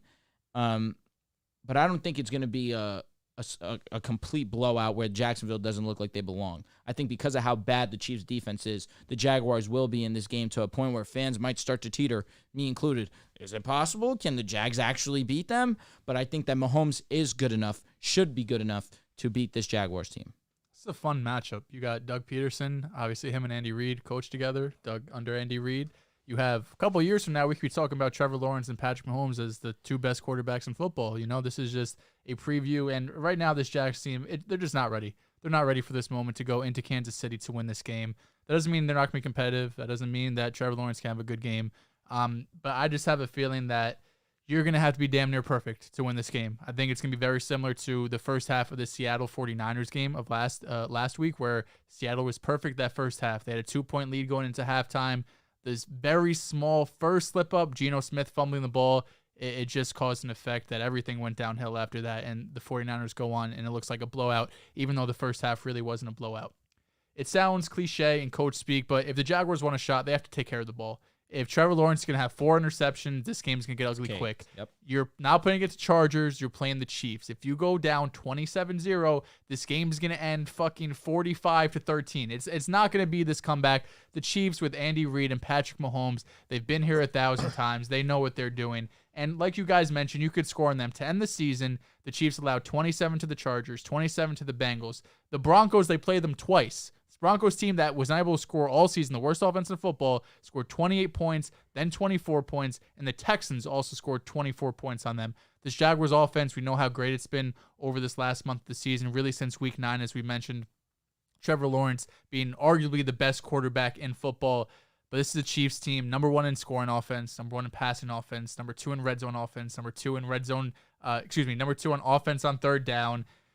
Everything just seems easy for them, man. I mean, there was some stat earlier in the year where they were converting like over 50% of their 3rd and 10s or their 3rd and longs, where it looks like for a lot of teams it's 3rd and 2 or 3rd and 3. That's what Chiefs look like on 3rd and 10. They're a dominant unit offensively. I understand the defense isn't great, but I don't think that's going to be exposed too much this game against the Jaguars. Just a very young team, a team that doesn't have a ton of experience in the playoffs yet. Doug Peterson has obviously won a Super Bowl. He has experience, but overall it just feels like it's a year or two too early for the Jaguars to go into Kansas City to have this type of upset. Let me ask you real quick. Did you say that Trevor Lawrence is arguably the best quarterback in football? I said since week 9, he was no, arguably statistically, you're best. not wrong. Yeah, I don't disagree. Fair enough. Great. What a story, right? You know, what an amazing first game to come back. To talk about the first game for a little bit, the score was 27-17, but the Jaguars didn't capitalize on a lot. They missed 2 field goals. You know, they had a touchdown that was forced back because of a penalty. And Doug Peterson said it. They didn't execute well. And since then, they've been one of the hottest teams in the NFL. They have. You know, even in that Sunday game or Saturday game, whatever it was, when they was home, they didn't execute a lot of things. You know, second half was amazing, but in the first half, they came out flat. They wasn't aggressive enough. They came out a little bit timid, scared. You know, it's understandable for your first playoff game, but it's all about executing. Against the Chiefs, you have to be as flawless as you can be to execute against Andy Reid and them boys. Offensively, you know that the Mahomes are going to score. You know they're going to put up points. It's about defensively, can you make the timely stops? They had 5 sacks in that game. I think Chris Jones is going to cause serious havoc in this game. You know, he's been a game changer all year. He's been amazing, and that's somebody you have to watch. You have to. ETN had 100 yards last game, so look for Chris Jones to possibly wreck that running game and force Trevor Lawrence to be more of a passer that game, all game pretty much. But with this offense, you know, for the Jaguars, there isn't nobody outside of Kelsey that really scares you, and you have to look at that. And you know, that's some okay. They don't have Tyreek Hill anymore. They don't have a big time receiver, but they have Mahomes, and that's something scary. I do have Kansas City winning comfortably. It's just so hard. I want to pick the Jaguars, but it's so hard to pick against the Chiefs because they're so great offensively. And they've been here before. And this is an experienced team, a team that's been to the Super Bowl twice, that's been to the AFC Championship, 3-4 times in a row. I was say 4 years, I think, so right? they've been the quote-unquote the Brady and the Patriots, the Patriots of the AFC of our decade, for a while. So this is a team that knows how to get it done. They rarely lose home playoff games in the playoff. They know how to get it done. They know how to do it. So I got the Chiefs. Listen, I'm praying they lose. Oh, I know. I figured. Oh man, if Trevor beats him, The only way I chatting. think it really happens if the Chiefs come out slow, they're overlooking them. They're looking at the Bengals Bills matchup and saying, "Who could we play?" That really feels like it feels mental for the Chiefs. I don't want to be disrespectful to Jacksonville. Obviously, they're a good team, had one of the best comebacks we've ever seen. But we're talking about a Chiefs team that is really on a run to become a dynasty. Oh, and I also have But a that boom defense fantasy. isn't dynasty worthy. It's not. I No. forgot. I have Boom, a yes, I have a let's boom fantasy because I do believe Your pick was my pick also. I do believe Trevor Okay. will have 2 touchdowns. that Trevor Yep. Lawrence 2 TDs. Over 1.5 touchdowns. I have yes. Travis Etienne over 17 rushing yards because I do believe this is the game. Receiving. Receiving, pardon me. Oh, 17 receiving. Because I do believe this is a game where Chris Jones, a guy like that, thank you, I appreciate you. A guy like that can wreck your running game, so you have to be more reliant on your pass catchers in the backfield. He had 12 last game. I know what's Did you going take over. the receiving last week? Duh. No, you took the rushing. Oh, rushing I hit. took the rushing? took I rushing. wanted to take receiving. I think I said hammer everything on the over. You did. And I think it Some all would have hit. been right. Some would have been wrong. Facts. He was 5 yards, he was 6 yards short. Of You know what I'm saying? receiving? Yeah. Ah. So this is his week. He just needs 2. That's all. That's facts. I don't do unders. Unders Oh, stink. We're aware. Yeah, we're very well not aware. really an under guy, you know. Yep. I got I'm the not a- Chiefs. I didn't give a score prediction. I have the Chiefs winning 31-21. Yeah, I don't have the score prediction I either. think but it's going to be high. you know, I'm thinking 34-24. instead of the score prediction, we should probably just pick against the spread, right? Just talk But about it's the spread. -9, I think it's -8.5. 8.5. Yep. Chiefs. It's a pretty big number. I'll go. I'm not picking against the spread. I think it goes under the spread. You know what? That spread's making me think differently So about you my think the score Jaguars prediction. cover? I think the Jaguars do cover because I do think that defense really is bad. But of course, I the think Chiefs. they're average. I don't know about No, that. they're bad. Sorry, who's They this? are the Chiefs' defense Oh, is yeah. I mean, they bad. let up 27 and 24 points to the Broncos and 24 to the Texans. It's bad. Oh, my. It's not good. They play your Bengals.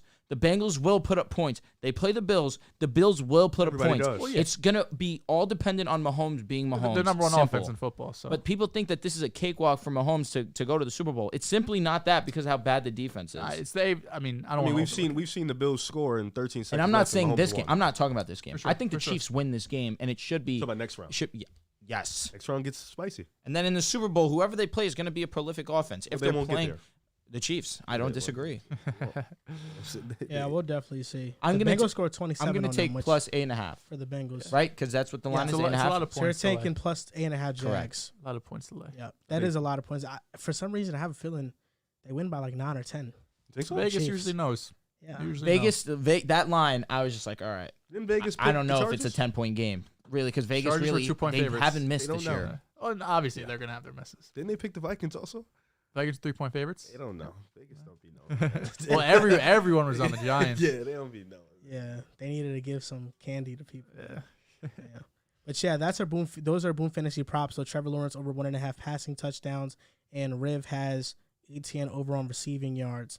We're gonna name a player prop for every single matchup here, and then after, if you guys want to play boom fantasy, you can. Link is in the description down below.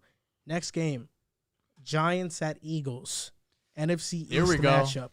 Eagles are Can't wait, 2-0 against the Giants. First game they beat them 48-22. Second game 22-16. If you could in the moment find the line for me for this game, I'd appreciate it. And you know what? The Giants had a fantastic season. They did. And I think maybe they'll have a couple drives on the Eagles. The Eagles' rushing defense is vulnerable, It is. but this narrative, Middle of the pack. Giants are 7.5-point underdogs. that the Giants are like this red hot, fuming with lava team, it's just not true. You know, after our live reaction, Dehls was like, I'd rather face the Giants than the Cowboys. Cowboys got Dak. He spoke facts. Cowboys got an elite defense. Elite Cowboys defense? got an elite offense. They got elite players. Yeah, but they have an elite team. And coaching, I like Mike McCarthy's not bad. Table clears. He's a good coach, Table clears. but he doesn't have the talent. The Giants are 3-5-1 in the last 9 games. That's not a red hot team to me. Yeah, overspoke. That's I was in the moment. that's a team that to me, it's kind of chilly. Maybe they've caught some breaks because they beat the Vikings in a wild card. Oh, They really? beat the Colts. That's a break. and they beat the Commanders. How about all the injuries they faced this You know, season? I think the 3 wins in their last 9 games have been the Vikings, Colts, Commanders. That's not something that tells me this team is red hot and ready to go through the NFC. Nah, the Vikings win does. The Eagles are the most complete team in football. They have Disagree. been I don't disagree. all season long. Their offensive line is filled with Pro Bowlers. Azeez Ojulari's a bit banged up. They have somebody who can contain Dexter Lawrence and Jason Kelsey, all pro center. And run defense, it's a bit vulnerable, but when Jordan Davis plays, it's a different story, and he's healthy. I don't think the Giants will be able to get home consistently just rushing 4. They will have to blitz. And Hurts hasn't been amazing against the blitz this season, but they're going to leave their corners on the island against great receivers. The Eagles can also control the clock by running the ball. I got the Eagles in this game. And my player prop for Jalen Hurts, I got him over 246.5 passing yards. I think that's a low line for him. I think he can eclipse 300 passing yards in this game. All right. Want to hear Drew's take? Hurts, baby. So I'll tell you what, Joel, you said a lot of truth there. Eagles have been one of the best teams, arguably the best team in football this season. In my opinion, yes, I do believe they are the most complete team because of Jalen Hurts and for how great that defense has been all season long. But, man, I say it time and time again. Division games, especially in the playoffs, anything can happen. And I say that with the fact that the last 3 weeks of the regular season, the Eagles, not how you kind of want to go into the playoffs, if you ask me. You don't have Jalen Hurts for 2 games. Gardner Minshew loses both those games. And then the last week of the season where you do play the Giants, where you need to win that game to be the first seed and have the first round bye, Jalen Hurts comes back. He was okay, if I'm going to be honest. Didn't look the same Jalen Hurts. Joel, I'm going to be honest. Maybe you were right. Maybe that shoulder is not 100%, and maybe Jalen Hurts is not really the Jalen Hurts that we have seen all season long. Maybe that injury really could play a factor into this game. And now this is going to be the third matchup where even in that matchup, Week 18, it was a close game. And let it be known that the starters did not play. No Daniel Jones, no Saquon Barkley. And it was a close game with backups. Now, this is the third matchup. And in my opinion, Nick Sirianni, as good of a head coach as he's been this season, I think Brian Daboll outcoaches him. And I think that, with honesty, it is very difficult to beat a team 3 times in one season. And in a division game, and with the way that things have been going the Giants' way, I'm just going to ride the team of destiny right now. And I'm going with the New York Giants. And my over-under selection for Boom Fantasy is going to be Saquon Barkley over 70.5 because, as you alluded to, their rush defense, if there is a vulnerability, it is that rush defense where they're middle of the pack. And we saw Saquon Barkley against Minnesota, and he was amazing in his limited opportunity rushing, both rushing and receiving, having over 100 scrimmage yards. Saquon Barkley was fantastic. And I expect him to be very crucial in this game against Philadelphia. And I expect Daniel Jones to continue to have success. It's going to be an amazing game, no doubt, but I'm going with the G-Man. Jalen Brunson, Mr. New York, is wearing a Jalen Hurts jersey. Come on, man. It's a slap in the face. Is he from Philly? I don't know. No, he is. He is? Villanova. Okay. He went to Villanova. That makes sense. I understand it also. Riv, Jalen Hurts is very easy to guess what Jalen Brunson's stats have been in the last 9 games? Probably like 31 points per game or some shit like that. Yeah, 30.7, 5.9 assists, 5.4 rebounds. All-star. That's Brunson, man. All-star, man, for He's sure. an all-star. Get him in there. Vote Jalen Brunson. If you're watching this right now, go onto your phone right now and vote for Jalen Brunson to get into the All-Star game, damn it. Brunson. I think this is going to be the second best game of the week. I think Bengals Bills is the most entertaining. I do think this is going to be the second best game of the week. Well, I agree, Drew. It is hard to beat a team 3 times. This feels more like the second time they're playing. That Week 18 game, the Giants sat basically all of their guys. And we kind of talked about it a little bit last week, or maybe it was on the live reaction, that the Ravens and Bengals, when they played Week 18, the commentators are making a point that when they went back and watched the film, everything was very vanilla. They weren't showing anything. They didn't want to have any of these, creative designs because they knew they were going to play in the next week. I think it's very possible Philly did that too. They knew that if the Giants win, they would play them in the second round of the playoffs. So I think to an extent, while Jalen Hurts didn't look his best, I also think he gets an extra week off now. He's been a full participant as of yesterday. I think that's a big deal that he is this entire week going to be full in practice. I think if he was leading up and he was limited, and then maybe that Friday he was full, we could have a bit more of a discussion. But the fact that he was full on Tuesday and should be full the entire week gives me more confidence that he is pretty close to 100% from his shoulder injury. But you look at this Eagles team, they're more talented. Outside of running back, I really don't look at a single position and say the Giants have the case here. Maybe at edge with Kayvon, because I know Sweat's been banged up. But even still, I mean, you look at just units, the Eagles have everything. And even though the Giants might be the healthier team, Lane Johnson is expected to play, right tackle. Obviously, that's going to be a huge difference maker. And then Jalen Hurts as well, expected to play, as I mentioned, being full participant. Really, it seems small, but it's a big deal when you're this early in the week. It's hard for me to look at this game. I picked the Giants last week. I've given them their credit. I think this is where it ends. I do think, as I mentioned, the Giants have overachieved a ton this season. Daniel Jones, while he's definitely progressed, his best games of the season has come against the Vikings twice and the Detroit Lions, both teams that are, bottom 3 defenses in football in terms of the whole season. The last time Daniel Jones played the Eagles, he had under 170 passing yards, I want to say. It was around 160, 165. It's going to be hard to win that way, I think, if you're going to be throwing for less than 200 passing yards. We're talking about an Eagles team who has the best offensive line in football, Jalen Hurts, who was playing like an MVP candidate before he got hurt. And it's going to be difficult for the Giants to get pressure with 4 like they did basically all game against the Vikings, right? We mentioned that in the previous live reaction. I think Joel brought it up, how Wink Martindale only blitzed, I want to say, on 9, or brought more than 4 players on only 9 of their defensive snaps. I think they'll have to do that more often against this Eagles offensive line. And then very similar to how the Giants bracketed Justin Jefferson. I think it's going to be hard. You could bracket A.J. Brown, but you don't have Adam Thielen on the other side. You have Devontae Smith. He's going to be one-on-one. He's going to be able to beat these corners. You have Dallas Goedert. You got to worry about a running game. You have a legit running game. Obviously, they were one of the most rush-heavy offenses in the NFL. You already know they're going to have one of the most balanced attacks in this game, being able to run with Miles, with Jalen, and then off of that, the RPO stuff that we've seen them dominate this entire season. This offense is dangerous. Jalen Hurts is dangerous. This defense has been one of the best units in the league.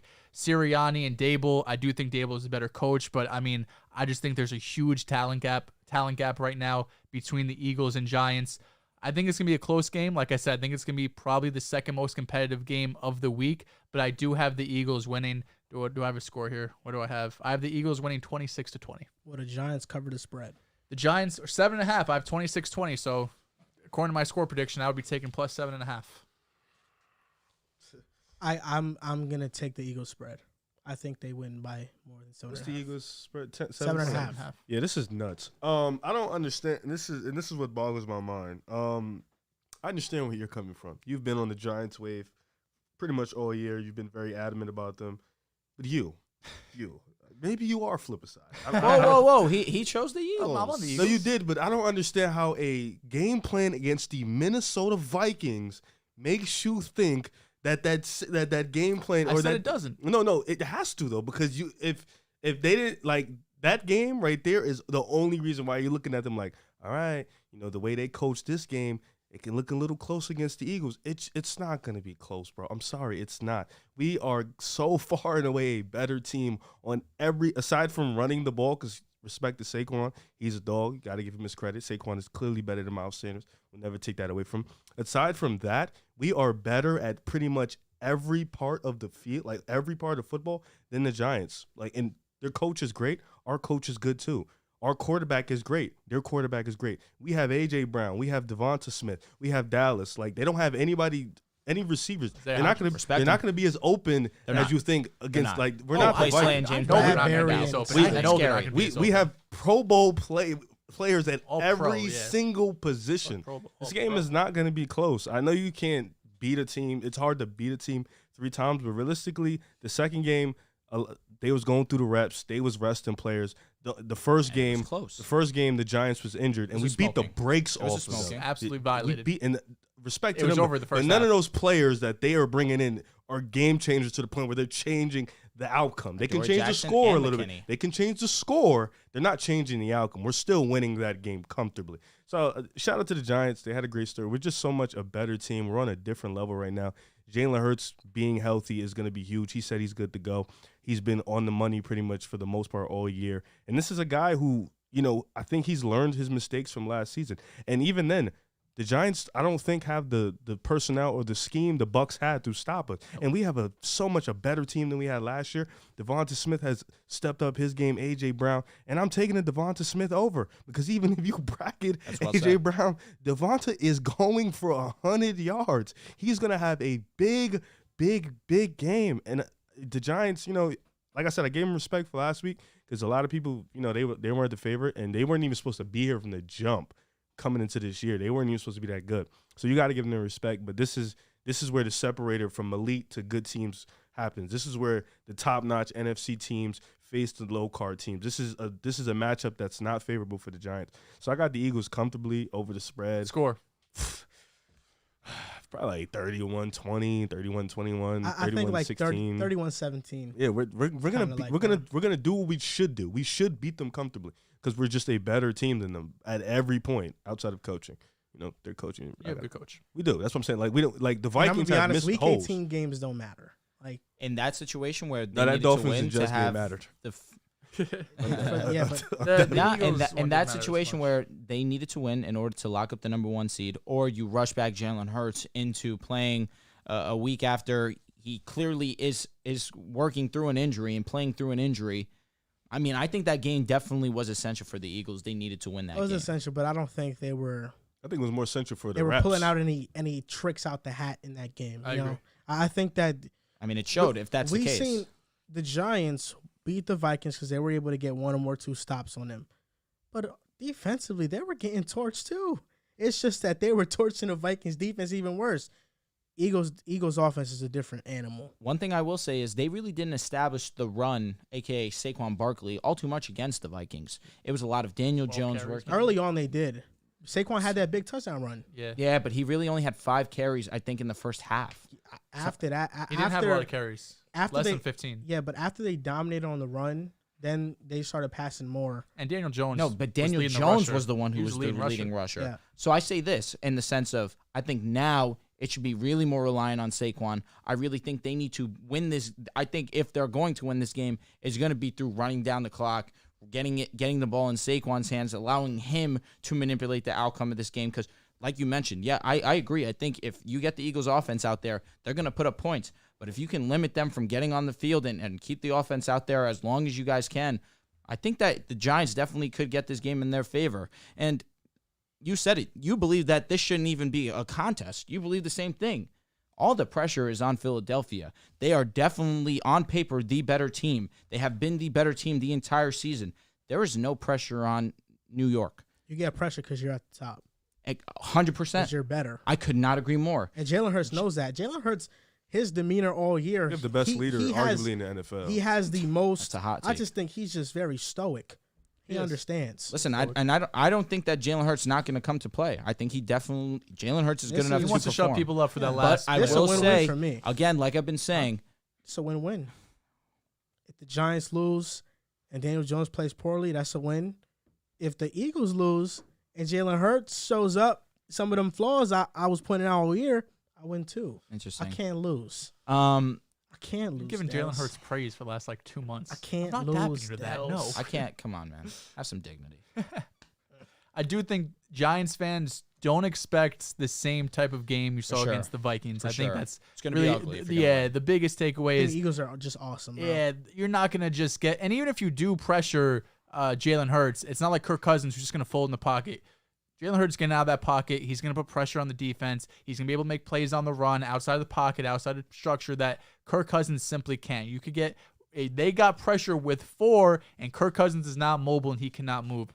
Completely different story with the Eagles and this team and their scheme. It's going to be a lot more of, I don't want to say trickery, but with the RPO style, it's a lot easier for an aggressive defense to bite on stuff that allows big plays to get open for Philly. Yep. So we're gonna read some super chats and go on to the last 2 games. From Anthony Saldana, he donated $4.99. Anthony, love the pod and listening to you guys talk sports. You donate, you get a clap. I mean, that's love the pod and listening to you guys talk sports. I'd love to hear you guys talk football with Theo Ash NFL on the pod. that'd be dope. Theo Ash, yeah. If Theo was ever open to coming on to pick a side, I mean, hey, we'd love to have him. Absolutely. Kidding me? He's welcome. This is the next donation from 4. 99 cents. No comments here. Shout you 4. Next donation from future NFL MVP 021 with the Deshaun Watson profile picture. We donated $4.99. I know it's a football pod, but Riv, Okoro is finding his stride. He's knocking down his threes. What's Okoro got right now? Been solid lately. Has he? Yeah, he's been solid. So Ford donated. But not solid enough for you to rub it in my face yet. He's got 14. I wouldn't rub it in your face unless he has like a really good breakout year. Ford donated $1.99 again and said 49ers Bengals Super Bowl book it. His last 10 contests, we had like 7 games in double figures. Can you read that super chat again one more time, please? Bengals and Niners Super Bowl book it. Okay. I mean, not bad. I could see that. Yeah. And this is from Q Boogie. Donated $1.99. Ooh, tell Riv Cam Reddish is Paul George light. He capped. He did not. He capped. What do you mean he did not? Kaminga too, right? Got him. Let's You hear get John, this, and you hear John laughing in the back. let's get this stream up to 200 likes. We're currently at 147. Lick it up, man. So next game, Bengals at Bills.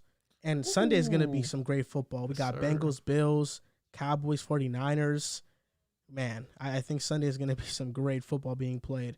Or the Giants play on Saturday, right? Correct? Saturday night, yeah. Saturday? Yeah. Okay. It's Niners Cowboys tonight game. I'll tell you what, a ton of comments on this.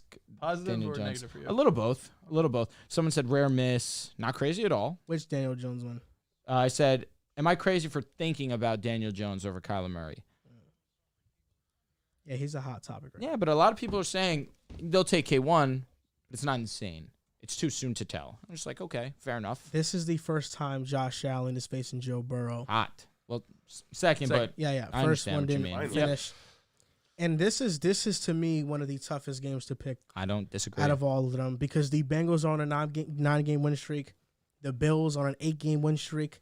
In those win streaks, Joe Burrow, he's averaging 262 yards per game. He has 19 touchdowns and 6 interceptions. Josh Allen, he's averaging 238 yards per game, but 8 touchdowns, 6 interceptions. And a ton of rushing yards also. yeah, for me, Joe Burrow, man, we know last year he made the Super Bowl. We know he's one of the best quarterbacks in the NFL, probably the best pocket presence of any quarterback in the NFL. That's how good Joe Burrow is. And I wish I would have brought my card here to show it. I have a Joe Burrow LSU card. You've shown it on the show before. Yeah, I'm a big fan of Joe Burrow, and he's a big-time player. He has an uphill battle. No Jonah Williams, Lyle Collins, Alex Cappa might not play. That's 60% of your offensive line. The good thing is, the Bills don't have any edge rushers that strike fear into your heart. Ed Oliver's a great player, but there are answers for something like that in the interior. And I think that the Bengals did a great job at adjusting after they lost Jonah Williams last week, and they've been adjusting all year. After they lost Jonah Williams, the quick passes call jumped from 26% to 56%. And here's why I think Joe Burrow will overcome all of these deficiencies and win this game. Let's hear it. The Bills' defense is not the Ravens' defense. It's not. The Burrow versus the Ravens completed 72% of his passes, 209 yards, had a touchdown, 99.6 rating, so rounded up to 100. And Mike McDonald, I understand there have been some moments where the Ravens have given up leads defensively. What he's done since getting Roquan, he's one of the best defensive play callers in the league, and I think he has maybe 2 more years with the Ravens until he's going to be a head coach in this league because he's that good. And the reason why is because he's so great at disguising the defenses that he plays. There was this one moment in the game where pre-snap, Joe Burrow was reading man-to-man coverage. Man-to-man, he wants Jamar Chase on a slant. After the ball is snapped, the Ravens shift to cover 3. So it's man-to-man disguises cover 3. And Joe Burrow doesn't throw the slant because there's a defender waiting right there, ready to intercept it, and he just throws it away. And that's why I think in the box score, Joe Burrow doesn't look like he had this amazing game. Yep. But the entire game was this chess match about, I'm reading this pre-snap, post-snap, you give me a different look. It takes my initial thing away, and I have to go to different places to find completions. And Joe Burrow was so great at that and at staying composed and also knowing that there's this clock in your head that, you know, you got this amount of time until you're getting pressured because your offensive line is not good. And Joe Burrow has that recognition, and he just has complete control of the game right now. And Josh Allen this season has been erratic. The Bills have committed 3 turnovers in their last 3 games. The Bengals have forced 13 in their last 6. And Sean McDermott, he's a great defensive coach. Yep. The Bills' defense has been one of the better in the league. The difference between the Bills' defense and the Ravens' defense, the Bills don't disguise their defense. They just play it great. So that means Joe Burrow's going to have the answers pre-snap and able to diagnose this defense better than he did against Baltimore. And they're vulnerable in the secondary. You have Jamar Chase against who? Trey White. You have T. Higgins against who else? Who on the outside? Kyrie Elam and Teron Johnson in the slot. I think that the Bengals. I think that Joe Burrow is going to do what he does, and he's just somebody that makes the game easier for everybody else. For a quarterback like Joe Burrow, he mitigates things. It's still going to be tough, but I think that this game is going to come down to how well Cincinnati can protect, and I think they'll protect just well enough for Joe Burrow to win this game for the Bengals. And my prop is I got Jamar Chase over 85.5 receiving yards for this game. I like that one. I like it a lot. Sure, I'll go next. You said a lot of great stuff, no doubt about it. I think this is going to be a fantastic game. Definitely game of the week for me, right next to the Eagles and the Giants. Right now, I lean with the Bills solely for the fact that I think that as it stands right now, they're the more complete team. I've spoken about it over these last couple of weeks. The injuries are starting to pile up against the Bengals. And now with the offensive line, basically back to last year's offensive line, it's going to get tough against this Bills defense. And I understand you think that they don't have personnel to really get at them. Ed Oliver, Gregory Rousseau, I think will do a fine job of getting to the quarterback, especially with the guys that are out. And the way that we saw Joe Burrow get attacked last game against the Ravens, I agree. I think the Ravens defense is a little bit better. But even still, I think they're going to get home, get to the quarterback, make Joe Burrow feel pressured.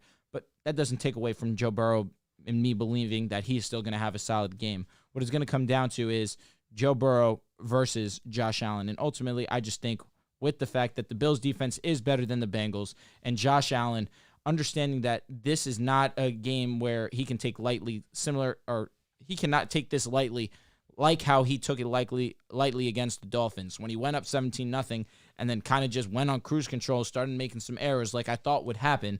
In this game, I think he's more locked in, more laser focused, understanding that this is a true competition. This could be the battle for the Super Bowl. So ultimately, I feel like we're going to see the best version of Josh Allen that we've seen this season. I think I'm expecting huge games out of Stephon Diggs. Big game Gabe. You cannot discredit him and what he's doing in the playoffs. Absolutely. Isaiah McKenzie's looking like he's going to play.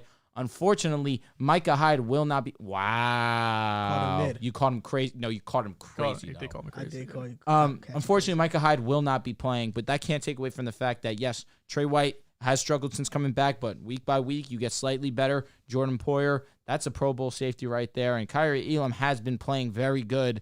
So you could say that, you don't feel confident, but these guys have played well for the last couple of weeks. Of course, Trey White has been out and made his return recently, or relatively recently, but that's a guy you still got to trust. I think it's going to be a fantastic game, but I'm going with the Bills on this one. Bills minus 4.5 in this game. Minus 4.5. I'm taking the Bengals on that spread. Plus 4. I mean, yeah, if you're picking them to win, I get that. Yeah, I think if the Bengals lose, though, it'll be about 3 points. Close game. I think Do you have a score prediction? I'm sick. No Josh Allen over-under on interceptions, honestly. For the score prediction. Starting to learn. I know, for real. I think that if I'm going score prediction, I'm going to go 24-21 Buffalo Bills. I think it's going to be a real duel. And in terms of over-under, I think Josh Allen has to dominate this game. So I'm going over 267.5. It's calm. I have a feeling I know where Riv's going to go, so I'll go ahead and give my piece next.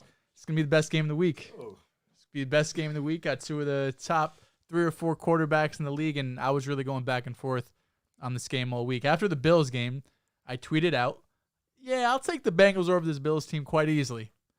I saw the Bengals and Ravens game, and I was quick to. I didn't delete the tweet. I'm not like some people at this table, but I just quoted it. Just quoted it and said delete because I didn't feel as confident after that Ravens Bengals game. But after sitting on it for a bit, looking at that Bengals Ravens game, it's a divisional game. Anything could happen, as Drew says, against one of the best defenses in the league, and the Bengals did come out on top.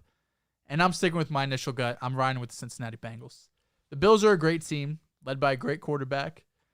But the playoffs are so tight, man. They're so competitive, and the smallest mistakes can blow up in your face. Josh Allen had a ton of mistakes against the Miami Dolphins. And since they had Skylar Thompson at quarterback, the Dolphins didn't come out on top. If they had Tua, there's a decent chance, a very good chance, the Dolphins end up winning that game with the amount of mistakes and missed throws Josh Allen had. He's good for 1 turnover per game, 14 interceptions, 5 fumbles lost, the most in the NFL this season.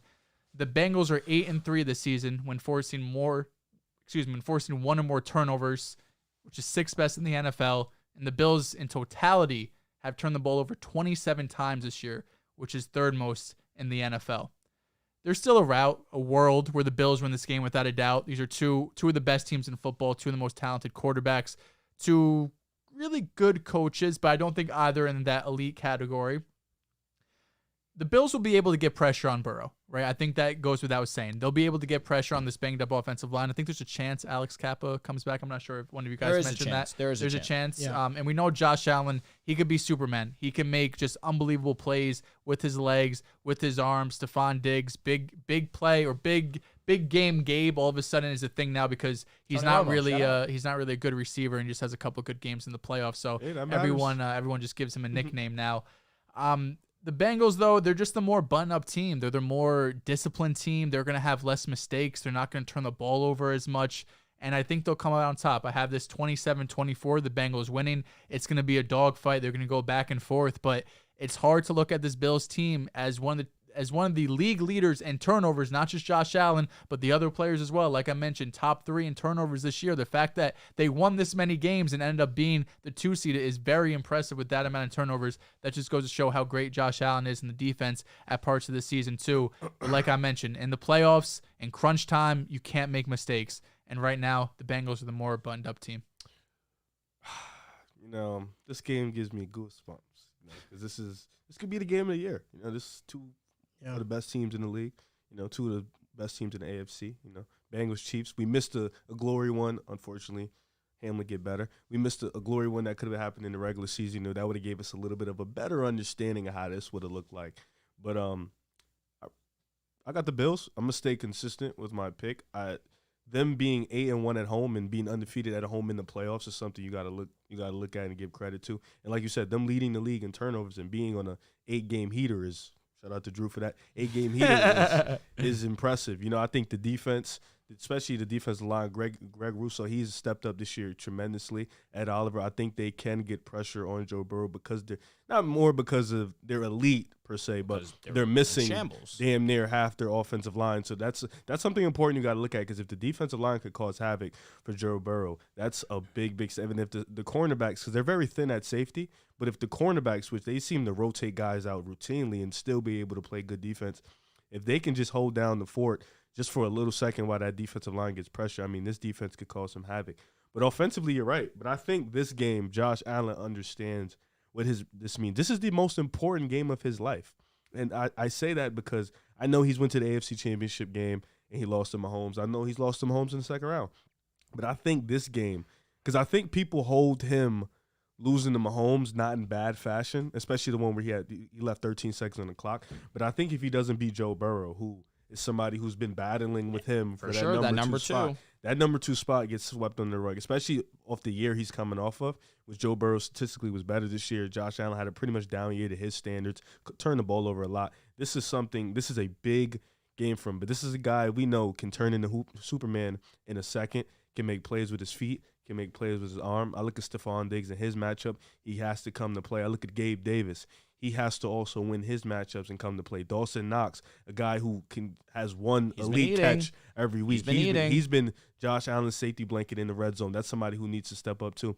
And that defense, though, I think for the Bengals, offensive line needs to be better. But I think with the injuries, just the injuries they have, I think the Bills will be able to luck up and be disciplined for just one game against the Bengals, and I think they'll pull it out. I have the score being 30-27. I do have it being a close game regardless. I don't think either team gets blown out. I have the Gabe Davis over too. You know me, I'm a big over guy.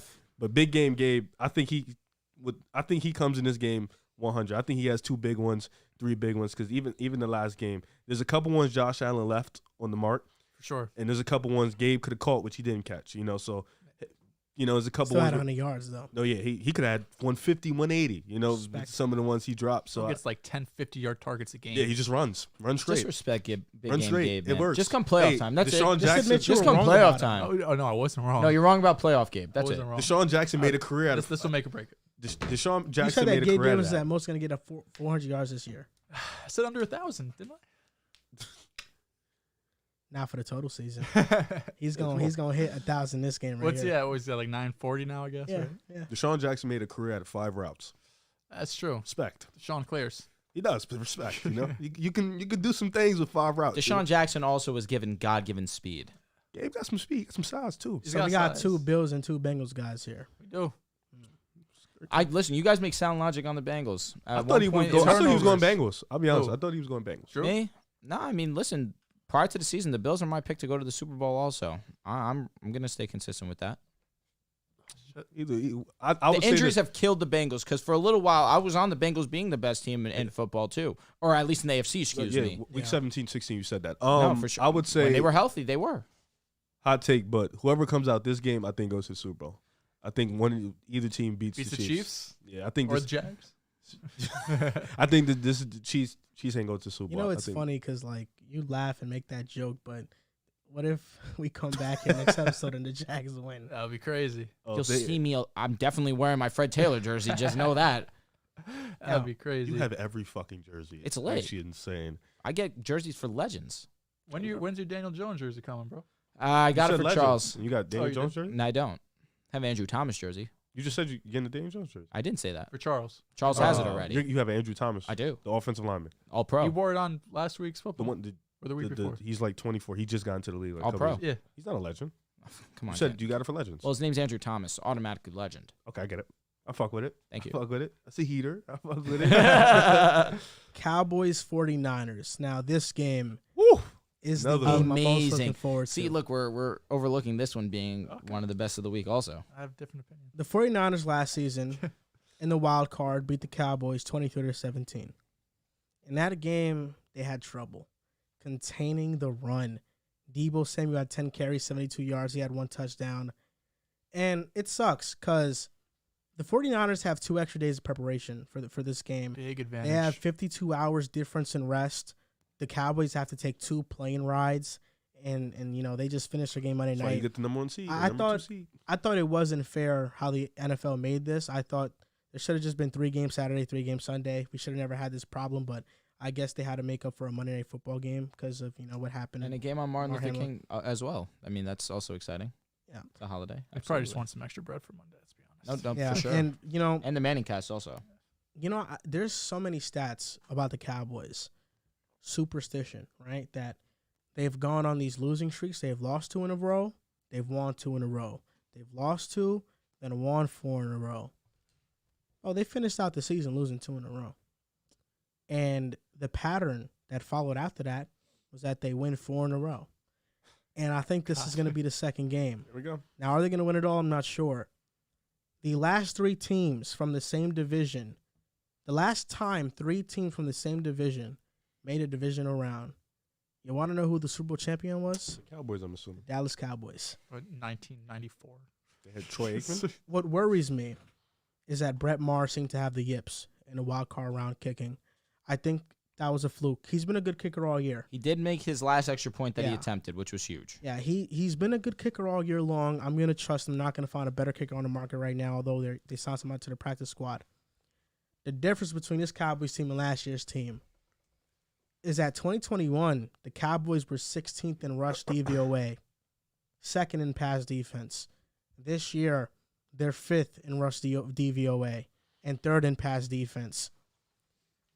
The Cowboys' rush defense is significantly better this year. And I think if they can contain the run, which, Shanahan's such a genius, but it's going to be a chess match. Kyle Shanahan was Dan Quinn's offensive coordinator in 2016 when the Falcons went to the Super Bowl. They are very, very familiar with one another. The Cowboys have a better offensive line this time around. You have the right side locked up with Tyron Smith and Zach Martin. You don't even have to worry about the right side of your offensive line. The left side, you have Tyler Smith, Tyler Biadasz, and Connor McGovern, who are solid. I think that their offensive line is solid enough to hold. And Dak Prescott, I just feel like he has to earn that contract that he got paid. And I feel like he needs this moment. He needs this moment. I don't disagree. And Dak Prescott, I've been critical of him. You have. Most definitely. You have. But I'm one of the biggest Dak Prescott fans there are. No, you're not. We used to argue about Dak Prescott and Carson. Years ago. Yes, but I've always been a big-time fan of Dak Prescott. How many QBs are you a fan of? I like great quarterbacks. You have all the league quarterbacks, bro. You can't lose. You're not a fan of Dak. I like great quarterbacks. I'm critical of Dak because Dak Prescott, I feel like for the most part, in moments where I'm expecting him to perform, Dak, I want you to perform. I don't see it enough, but I feel like I'm going to start seeing it. I think Dak Prescott knows he has to win this game. The Cowboys know they have to win this game. The Cowboys want payback for the 49ers eliminating them last season in embarrassing fashion after they had won 12 games in a regular season. And the Dallas Cowboys know that Brock Purdy's defenses faced this season have been the Dolphins not good, have been the Bucs not good, have been the Seahawks not good, have been the Commanders good, have been the Raiders not good, have been Arizona all right, and have been Seattle again not good. This is the first elite defense Brock Purdy is facing. And all those little stuff he gets away with against other defenses that are not that good, he will not get away with in this game. And the Cowboys are going to the NFC Championship. Dak Prescott needs this. And for my Boom Fantasy prop, because I feel like this defense will show up, Brock Purdy over 0.5 interceptions. I think he has a game that we now realize, okay, now we see Kyle Shanahan. He can only do so much. He can do a lot, but at some point it comes to an end. I got the Dallas Cowboys. I'm riding with the Cowboys this game. I got Dak Prescott. You seem to have Dak going to the Super Bowl. That was your prediction. That is, yeah. Because I think they face the Eagles in the NFC Championship. And if there's a team that can beat the Eagles, it's the Cowboys. It is. Not the Niners. The Niners can't beat you? No, I'm asking, like, you think both teams are just... Both teams can beat you. But I like the Cowboys. Because of Brock Purdy. Because of Dak, yeah. Yeah, all right. Enough is enough. All right. This is Brock Purdy disrespect from you, specifically you, has to stop. I know you're not too big on quarterbacks that come in and have these great stories. As much as you say, oh, I love his story, you're very, very, very hypercritical of the new quarterbacks that come in pretty late into the season or that come in fresh and that show a little promise, but you're very overcritical of their game. It's interesting because Brock Purdy, like you said, Brock Purdy hasn't played elite defenses, even though you sent us a stat of plays that were covered the most in Dak's defense. The defense Dak played, that team was at the bottom. So pretty much Dak played an easy game, but apparently since Brock Purdy hasn't played any elite defenses, he's on the big radar. I trust the Niners. I trust Shanahan. I trust CMC, Ayuk, Debo, Kittle. I trust that offense to get it going. I trust Brock Purdy's confidence because he's shown you nothing but that since he started. And I know the defense in Dallas is elite. I'm not disagreeing with that. They got some guys defensively that are game changers. You got Diggs, you got Michael Parsons, DeMarcus Lawrence out there. Like, you got some dogs out there. But I think offensively, I think the Niners will be able to stop the Cowboys' offense a little bit more than the Cowboys' defense will be able to stop the offense of the Niners. You know, as much as CeeDee Lamb has arrived, he's been elite this year. Michael Gallup had a great game last week. I just think of Shanahan and his game plan, how defensively stout the Niners are. I trust him, and I think being at home is huge. You know, that's a huge thing for a team like the Niners. Like a team with two elite teams, you got to nitpick. So I understand the nitpicking, and a home advantage is huge. I'm a rock with Brock Purdy, though. I've been riding with him for the year. I'm a rock with him. I think the Niners are the better team. I think Brock Purdy comes to show play today, makes the simple plays, lets his guys do what they are meant to do. They are yak merchants. I say this time and time again. Let them be yak merchants and change the game. He has a couple game changes on the offense. Let them be them. For me, what do I have? I have CMC over receiving yards, of course. I just think CMC has a big game. Because if he doesn't, they lose the game. I think he has to have a big game, especially against a defense like this. CMC has to be a game changer in both the rushing and the receiving. So I got that, because especially when you got Diggs on Debo, that can take him out the game. You know, Diggs is one of the best in the game at covering. So I got the Niners. I think they win by 6 points though. I got them 30-24. I don't think it's nothing crazy. I think this game will be close throughout the whole series. I don't think it's a blowout either. So this game's difficult for me because I could acknowledge that the Cowboys have been playing really good football. I can also acknowledge that I am definitely in support of Dak Prescott continuing this high level of play that he's shown. Regardless of a quarterback throwing interceptions at a high rate, that shows to me that this quarterback is confident in himself, that he believes that he can make any throw on the field. And Dak Prescott has had the responsibility to now I'm curious. What are you guys talking about over there? Oh, you'll love it. It's a comparison. Between? Pat Surtain, Trayvon Diggs, Sauce Gardner, and Jalen Ramsey. Fine. What is it? 2020 Baker Mayfield tricked people into thinking he was good when it was mostly the coach of the year and a tier 1 running back. 2022 Daniel Jones is currently tricking people thinking he's good when it's mostly the coach and a tier 1 running back. 2022 Daniel Jones equals 2020 Baker. And who said that? His name on Twitter is Tyler MYs_. Okay, interesting. Very interesting. So to go back to my analysis on this game, this one's tough for me. Again, like I said, the Cowboys have a lot going for them right now. I've been a strong advocate of Dak Prescott this whole season, or at least since he's returned from injury. I think that there were issues are not Dak reliant, more so that this defense needed to kick up when it wasn't, honestly, and Dak was lifting them up. In this situation, though, now the defense starting to figure it out against the Buccaneers. They made the Buccaneers look like they didn't even deserve to be on that football field. They absolutely came correct. They played amazing, executed a great game plan. That's credit to Dan Quinn, absolutely. And Riv did acknowledge that as well. When it came to the offense, the Buccaneers defense was doing nothing to stop Dallas. And Dak, yes, he executed. He hit amazing. He hit every throw that he needed to hit. The game became very easy to him, but at the same time, we can acknowledge, this defense definitely did not step up, that defense being the Buccaneers. Now, with the Niners, why I feel like this game will be a lot closer than I think some might feel on this panel. You'll hear that conversation in a couple minutes. But have the Niners been tested this season defensively, in your opinion? For me, I'm not going to say yes. Where the 2 times that they were tested, Miami, they came correct. Absolutely. They had a very good performance. They made Tua look the worst that he'd looked up until that point.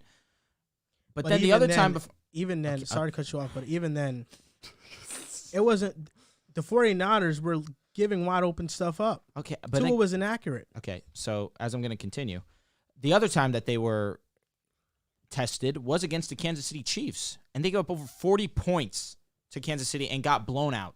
Those are the only 2 times this whole season that they played a legit passing offense.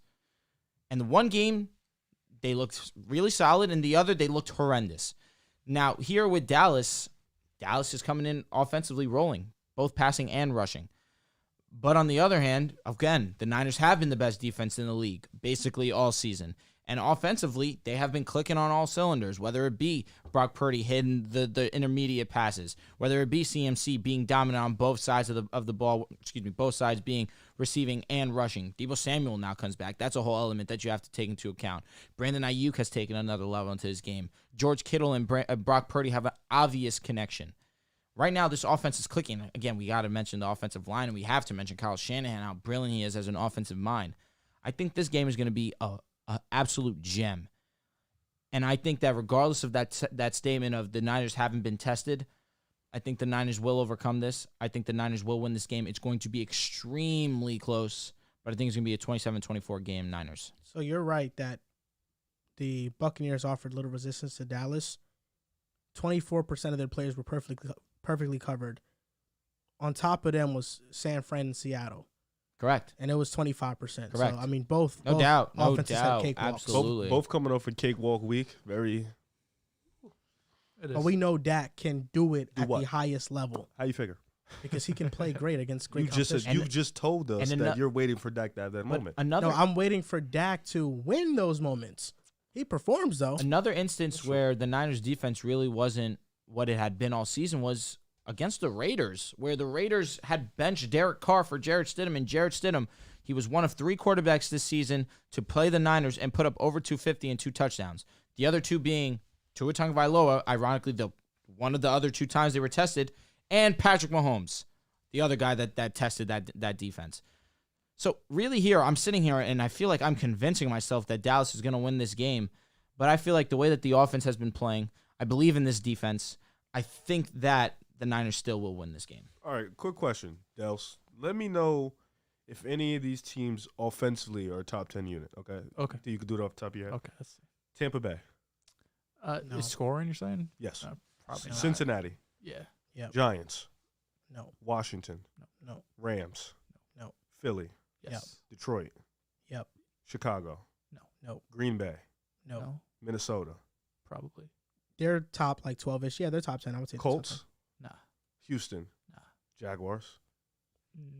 They're a great. They They're a good might offense, have though. at the end of the season, Yeah, but they're full not a year, bad I don't know. offense. Titans. Nah. No. Washington. Nah. All right, I said it. So No. could we not say that the Niners and the Cowboys defenses haven't played much offensive Oh, talent? I don't this year? disagree. The When it NFC comes to is Dallas, I don't disagree. The NFC's weak. But I'm just saying, the way that people are propping up this Niners defense, which absolutely it has been amazing Has its this stinkers, season. has its No, moments. I'm just saying Few that moments. they've been tested very Very few few. times, but when they have been tested, one time they got absolutely dominated. The other time they definitely showed up. And then Jarrett Stidham also did. Yeah, put I up a mean, light show we're talking against them. about Chiefs game from October, November, right? Week 7, I think you told me, right? Something around those Right, lines. yeah, so I mean, it's early in the tell you right season. now. It's not like this Niners defense has these crazy splits. They were great they were great the entire season. So you play 17 games, you're bound to have bad games. I look at that more the Jarrett Stidham game, the Chiefs game. It's That Mahomes. was week He's the best. 17. No, the Chiefs. Chiefs and Niners. Oh, I'm sorry. That was week 7. Week 7. So yeah, Purdy in play. early into the season. That was Jimmy G. Facts. QB, buddy. I think at times we overreact. I think that, it's part of sports, part of making content. You got to overreact at times. And I think that's what we're doing a bit with this Dallas Cowboys team. Coming into, this game, I'm saying against the Buccaneers, everyone at this table picked the Bucs. No one believed in the Cowboys. Everyone said it's Tom Brady. I know the Cowboys don't have the better team, but Tom Brady's just going to find a way to overcome this. And now we're doing this big pendulum swing where, well, they couldn't beat the Bucs, but now they could beat the 49ers. I find that hard. I find that really hard. This 49ers team has been one of the best defenses in football, the best defense in football, I should say. Brock Purdy has been nothing less than sensational for this offense. Kyle Shanahan is 1A and 1B with Andy Reid. Maybe I'm overreacting a bit by saying it's not going to be a competitive game, but I think the Niners win this game comfortably. I do think it's going to be maybe like a 30-20 game, the 49ers win. But I really don't see this as a game where Dallas is going to be fighting tooth and nail with this team. The 49ers, who offensively, you could talk yak, you could say Brock Purdy's a merchant, you could say it's all Kyle Shanahan, but at the end of the day, it doesn't matter. It doesn't matter if Brock Purdy's not as good as Dak. It doesn't matter that he might not be a franchise quarterback. This is the best assortment of weapons in the NFL, with arguably the best head coach in the NFL, who is my coach of the year with the best defense in the NFL. So everything I look at, it almost feels similar to the Cowboys and Bucs, but in reverse. Everything is telling you, take the 49ers. They have more rest. They're at home. They have the better team. But Dallas has the better quarterback. They have Dak Prescott. It really feels like the same situation we were sitting here just 1 week ago talking about the Bucs and Cowboys. I got the 49ers winning this game, 30-20, like I mentioned. Maybe it's a little closer than that, but I would be really surprised if the Niners lost this. Listen, Dehls, I disagree with you. And the Cowboys are You don't think it's competitive at all? They're 4-point underdogs. 30-20. The difference between Tampa Bay and Dallas, we may have gotten that game wrong for sure. We didn't get it wrong because we thought Dallas was bad. We just thought that the Tom Brady factor would have some pixie dust on it. And then they It didn't. smoked them. Yes, it didn't. That shit did not matter. But the Cowboys are not just Dak. I understand. It's the Micah Parsons, Trayvon Diggs, Leighton Van Der Esch. They have DeMarcus Lawrence, J-Ron Curse, Donovan. I mean, they're an elite defense statistically. They're an elite offense statistically. The Bucs was a bottom offense, a bottom defense. Pass defense was solid. It was all right. I understand, but it's not like a gap. If you think 49ers is going to win, that's fine, but put some respect on them damn Cowboys. 30-20. And you know what? 10-point game, and I feel like that's I agree with that, Joel. You're right. The Dallas Cowboys last year, when they were facing the 49ers in the wild card, bad matchup. They had a horrible rush defense, and the Niners had a great running game. people said the 49ers would beat them. That happened. This year, the Cowboys, I feel like people are still they're not giving them a chance this game. And I think the Cowboys have felt that. And I think the Cowboys feel it. You're right. And I think the Cowboys are going to go out with something to prove. You know what? You want to give us no rest? Damn. We still going to go into San Fran. flip? This game's hard. I'm not going to flip. I'm show not gonna. out. It's tough, though. Because, yeah, you got But CMC. he's talking facts. You got CMC. He said it was going to be close. No, I think he's being 30-20. rude. He's being rude. He is. You being got rude. CMC. 30-20 is rude? Yes. No, You said it wasn't going to be. You said No, comfortable. but you're saying that it's not. I feel like a close. 10-point win in the playoffs is rather comfortable. San Fran Yeah. got CMC, but the Cowboys got Pollard and Zeke. First down, they got dogs. This We got isn't. CD. We got Gallup. This isn't. We got we is T.Y. crazy. Hilton. Wait, All right, come on. You didn't even mention Stop with the Schultz. We got Schultz. Thank you. Stop We with the got weight. our offensive T.Y. line's doing our thing. We got Micah. We got DeMarcus. We got Trayvon Diggs. Come on. That's great. I mean, we could go down the list for the Niners too. And listen, We look. got all pros on listen, every single unit. Literally every level except maybe I'm secondary. gonna be totally wrong on And this. Ward might Oh have been wait, snubbed. Hufanga.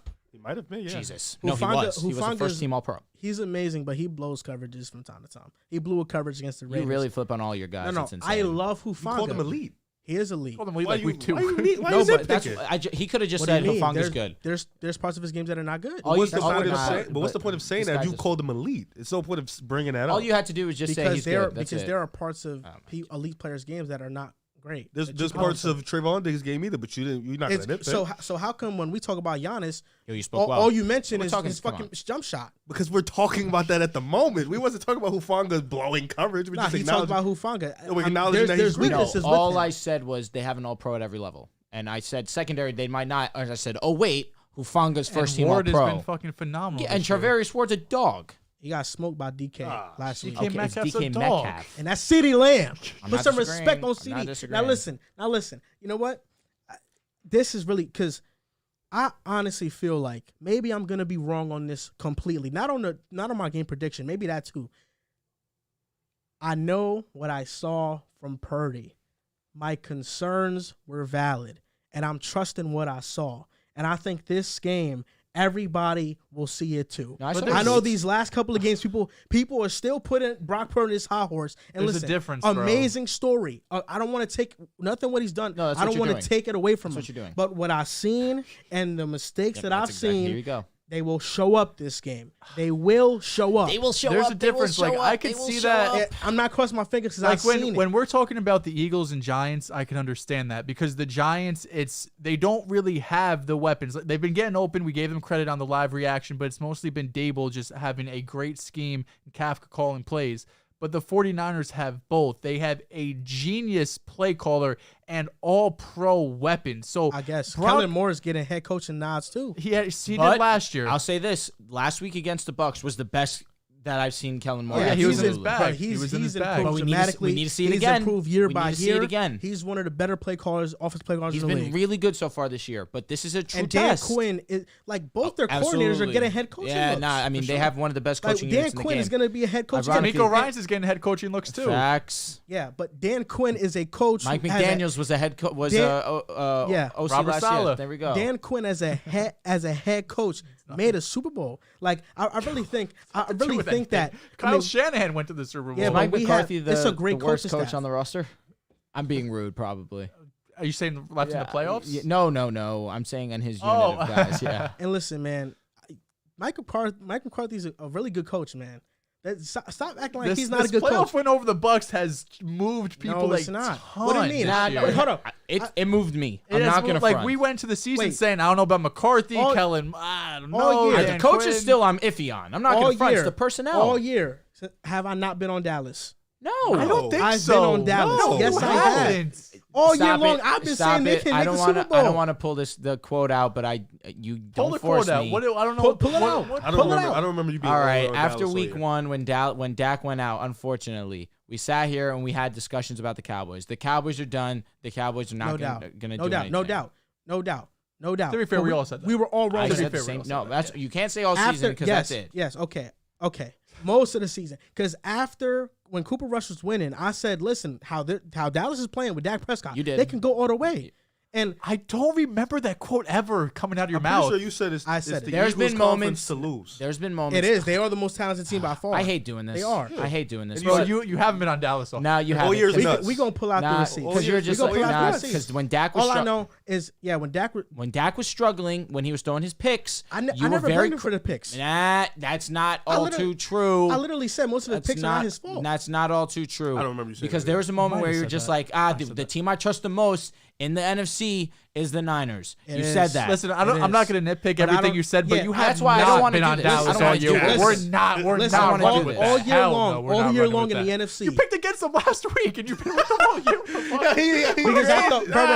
No, it's Chop. It's Chop. It's Chop. Listen, It's Chop, bro. listen. You picked Yes, against them I the did. first game. Yes, I did. But now it's not Tom Brady. No. It's Tom Brady. I said I can't pick it. I Yo, can't pick against Tom Joe, Brady. you If did would- not have Dehls, to do Dehls, that. Dehls, Come on, if you would bro. have asked me this specific question, okay, Joel, but if you actually see the Cowboys being the Bucks, can they go all the way and beat the 49ers? I would have said yes, Dehls. That I doesn't can. matter because you didn't pick them to win game It's one of the Tom playoffs. Brady, bro. I'm not gonna bet against Tom Brady. It's Tom Brady. Nah, sorry, it really it's Tom is- Brady. I mean, I'm listen, sorry. there's Yeah, some- but there's you ain't been on logic them all there. year. Nah. You ain't been on Dallas all year. But listen, what I'm saying You is want that them Dallas now? all year long, NFC has been Eagles, 49ers, Cowboys. Yes, I will admit, week by week, teams have been having different strides. San Fran ended the year the best. The Cowboys had kind of their best run in the beginning of it. The Eagles kind of in the middle of the bulk. Listen, the Eagles are the most talented team on paper. The 49ers have the best coach that I trust the most. The Dallas Cowboys, They got I just something feel about like him? this is Dak Prescott's moment. So ironic. I just think it's Dak's moment. I do. So ironic. I mean, it's really come out of nowhere. No, it's very random. Very The random. Dak Extremely. The Dak thing. Very random. Yeah. No, the Cowboys just his team is I very mean, random. You're not very wrong. random. You're not wrong. But I'm highlighting the Dak because I've been here. I think everything defending everything Dallas, and is suddenly very, now, you know. Dak Prescott's the guy. Apparently He's gonna do it. You notice how he was saying "we" when he was talking about Dallas. I've always said he was a "we." great quarterback. I never once discredited him But as a player. you haven't pushed him like this. You haven't pushed him, bro. Is Dak a franchise quarterback? Yes or no? I said he's a tweener, but I would lean yes. But we literally have a video on TikTok of my franchise quarterbacks, and I said I put Dak Prescott in there. I did put Dak Prescott I just in don't there. think you've been because the last time you pushed them was when they weren't even here. So I don't know if you we pushed talking about, Dak. No. 3 years Yeah, ago. I was- probably. Riv knows how big of a fan I've been. Yeah, of you Dak in the was. past. What Yeah. year? It's like 2018. Yeah. That was when When Wentz we was talking- good. When Wentz was good. When he was in 2019. Philly. It's 2023. Yes, You I ain't know, been and pushing Dak him has like gotten that. better. Yeah, but Dak you has ain't been gotten pushing better. him. No, I have. I will admit, I have not been pushing. Okay. him. But Growth. I just I right can't now. take from 2019 and be like, yeah, this I'm year, not this year, saying- guys, but listen, team, bro. listen. He got 12 guys. Okay, listen, cool. He's not my guy. Cool. I'm a big fan of Dak Prescott. I I am. There we get go. behind And that. listen, I think this is the moment right here. And you have every right to believe that. I think you got this every is the right to. moment, It's a Dehls. big game. I just feel like he has to prove this. He has to prove this. Niners team, And man. it's all, Brock Purdy will Don't do that. unprove most of what he's already kind of Stop proven. it, bro. We need But this people stock who to are bang. watching the games understand Brock is benefiting from this offense. He is. That's know fine. this. He But loves it's it. one of the You're best. acting like they're going to put the guys are wide Texans open. fucking receiving core out there next week. But He's going to have all credit his to him. All guys. credit to him though, because I said it.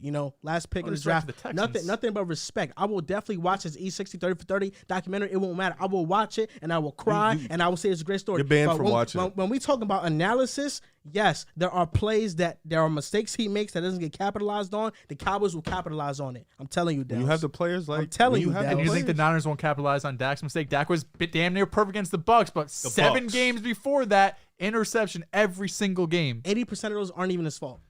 I swear to God. The they're not. 49ers have won the best pass rushers, won the best secondary, literally the best defense in football. Even if it's not his fault, they're going to make him into mistakes or force fumbles or something. We're talking about the Interceptions- best defense. Interceptions are an overrated stat. I've been coming I onto that. I don't disagree, but if it's 7 games in a row, whether it's on the quarterback, the offensive line allowing pressure, the receiving dropping a ball, there is a trend there that they can make mistakes on offense. And when you have the best defense in football, you're probably more prone to make those mistakes, wouldn't you say? It's possible, but I think there's It's a possible, better unlikely. there's a I better like chance the Brock quarterback Purdy. that those picks. I'm not like. I mean, There's a Josh better- Allen led the league in picks. There's a better Stafford chance is one Brock of the Purdy leaders. has a stinker than That's Dak. what I'm There's a saying, better bro. chance Brock Purdy has a stinker than Dak. Dak is going to show up. Yeah, no shit. Dak is showing up. Yeah, that's the least surprising You thing just you've called said Brock all one of the best year. quarterbacks in the league. Oh my God, end the fucking show. He just said it. Talk about it. He's been playing like one of the best. He's been playing great. Stop So he's great. So he's great, Dehls. No, he's been playing great in the system. No, he has been playing great. And if you say otherwise, you're bugging. He's been playing great. Thank you. He's been playing great on the stat sheet. Oh, Brock Purdy? Yeah. No, against the Bucks, just like Dak did. No, yeah, he was amazing. Purdy was flawless Seems against like the Bucks also. everybody's flawless against the Bucks, right? We gonna see. Frauds. We gonna see. Let's pick them. So everybody here going Niners then. Except you. Except me. Thank God. But I said Niners with respect. I think the only team we're all on is the Chiefs. Everyone else we're split. All right, so let's recap our divisional rounds. That also played a hand in me playing the Niners because I can't have you having a sizable lead. God forbid. God forbid. These are our divisional round predictions. Jaguars, Chiefs. Who we got? Chiefs win comfortably. I'm going with the Chiefs. I'm going with the Chiefs too. Last time we all picked the Chiefs, the Bengals won last year in the AFC Championship. I still remember that. Let's do it again. I'm going with Jaguars. the Chiefs. Duval. I'm going with the Chiefs too. Saturday Night Football. Giants, Eagles. Eagles ass whipping. I got the Eagles winning comfortably too. Sometimes you're the team of destiny, and I feel like that's the New York Football Giants. God. Giants are a good team. They're not a team of destiny. The Eagles will win closer than people think, 26-20. Bills and Bengals. I'm going with Bills. I'm going with Josh Allen and the guys. Josh Allen. I'm going with Joe Burrow, Cincinnati Bengals. Josh Allen. I got Joe Burrow. Top 3 quarterback in the league. Going Top with the 2. Bengals, man. Game of the week. The Bengals win. Joe Burrow's top 2, and he's 2. Josh Allen's Too top many, two. too many mistakes from Mr. Josh. Too many. We'll see who top 2 after. Nah, I'm this telling you, I weekend. feel like this game is going to be the most locked in Josh has been in a long time. He's locked in always. He just be playing. Now against was- the Dolphins, I mean, he he's not was locked in. he was I was, wild. I was FaceTiming him yesterday. We good. Oh yeah, Everything word. good. Good looks. I appreciate everything's that. I needed sanctioned. that. Actually. He's Sunday we need Night Boone Football. Fantasy to put up his over under on INTs, man. I'll talk to him. Talk to him. There's please. no lines out, actually. That's why. Sunday Night Football. Cowboys, 49ers. Niners. Brock Purdy. I think this game is going to be very close, but I think the Niners pull this one out. I think the Niners win a little bit more on the comfortable side, 30-20. I got the Cowboys. Listen, there's something about this team. I believe right now, Dak Prescott, he has to prove a lot of his doubters wrong, and I think he's going to do that. I have Dak Prescott. Yeah, you're one of his doubters. Yeah. Yeah. And he's going to prove me wrong. And I'm going to smile the entire way when he does it. Now, when he loses, you're going to look nuts on here. I'm not going to. Dak. Let's get it. Dak Prescott. I just can't, man. Does he ride for any of his guys, bro? He has his favorite quarterbacks are the 12 best quarterbacks in the NFL. Again, if you're not the GOAT, that's it. Joel wants nothing to do with you. Who am I riding with on 49ers? What do you mean? Unfortunately, not. Nobody. You're hating. No, I'm talking about. So allegedly, you were a Dak Prescott fan was. back in the day. No, I used to be a huge Dak guy. Big Dak guy. And so then suddenly you were just like, see ya. No, it's not that. Mahomes came in. No, Allen came that's in, exactly. Burrow Unless you're came GOAT in, level, Herbert unless you're came GOAT in, level, he no said, thanks. "Fuck that. I'm going with I'm the sorry. dogs." I broke it out like loose. greatness. No way. I like greatness. Sorry. But you like Dak. Whoa, He is respect great. Dak.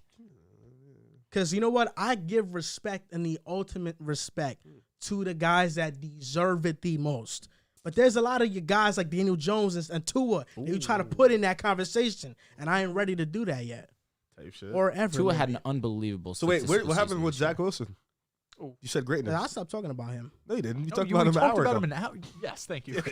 Well, I'm still growing. I'm trying to grow. Growth. I like it. You said greatness though. And now Q Boogie donated $4.99. Shout out to Q Boogie. Great episode as always. I'm a new supporter. Last 2 months it's been great. I even watched old episodes. Keep it going. Shout out Riv Academy. Shout out Riv Academy. Shout out to is Riv Academy. fucking Lock right. in and Shout tune out in. Pick a Side, man. Shout out Riv. Shout out Pick a Side for real. Shout out And Mr. that's gonna Brown. do it. Shout out John. I forgot to do that today. Shout out Fuck. John, man. Shout out John. Support the Never Reverend have an Cut. episode without shouting out John. Oh, And go watch some of his shit.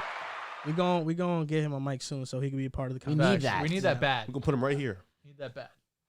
I know he's riding with the Cowboys this weekend. He told me. Are you? Who's your pick? Who's your picks, John? John's got the Who are you Niners. kidding? He doesn't John's trust got the Dak Niners. Prescott. That's a Dak Prescott hater. Are you a Dak Prescott hater? I'm a Dak Prescott realist. Oh my god. Spitting. He's spitting. But Kenny Pickett's the best quarterback in the NFL. That's going to do it for episode 247 of the Pick a Side podcast. Make sure you guys like this stream.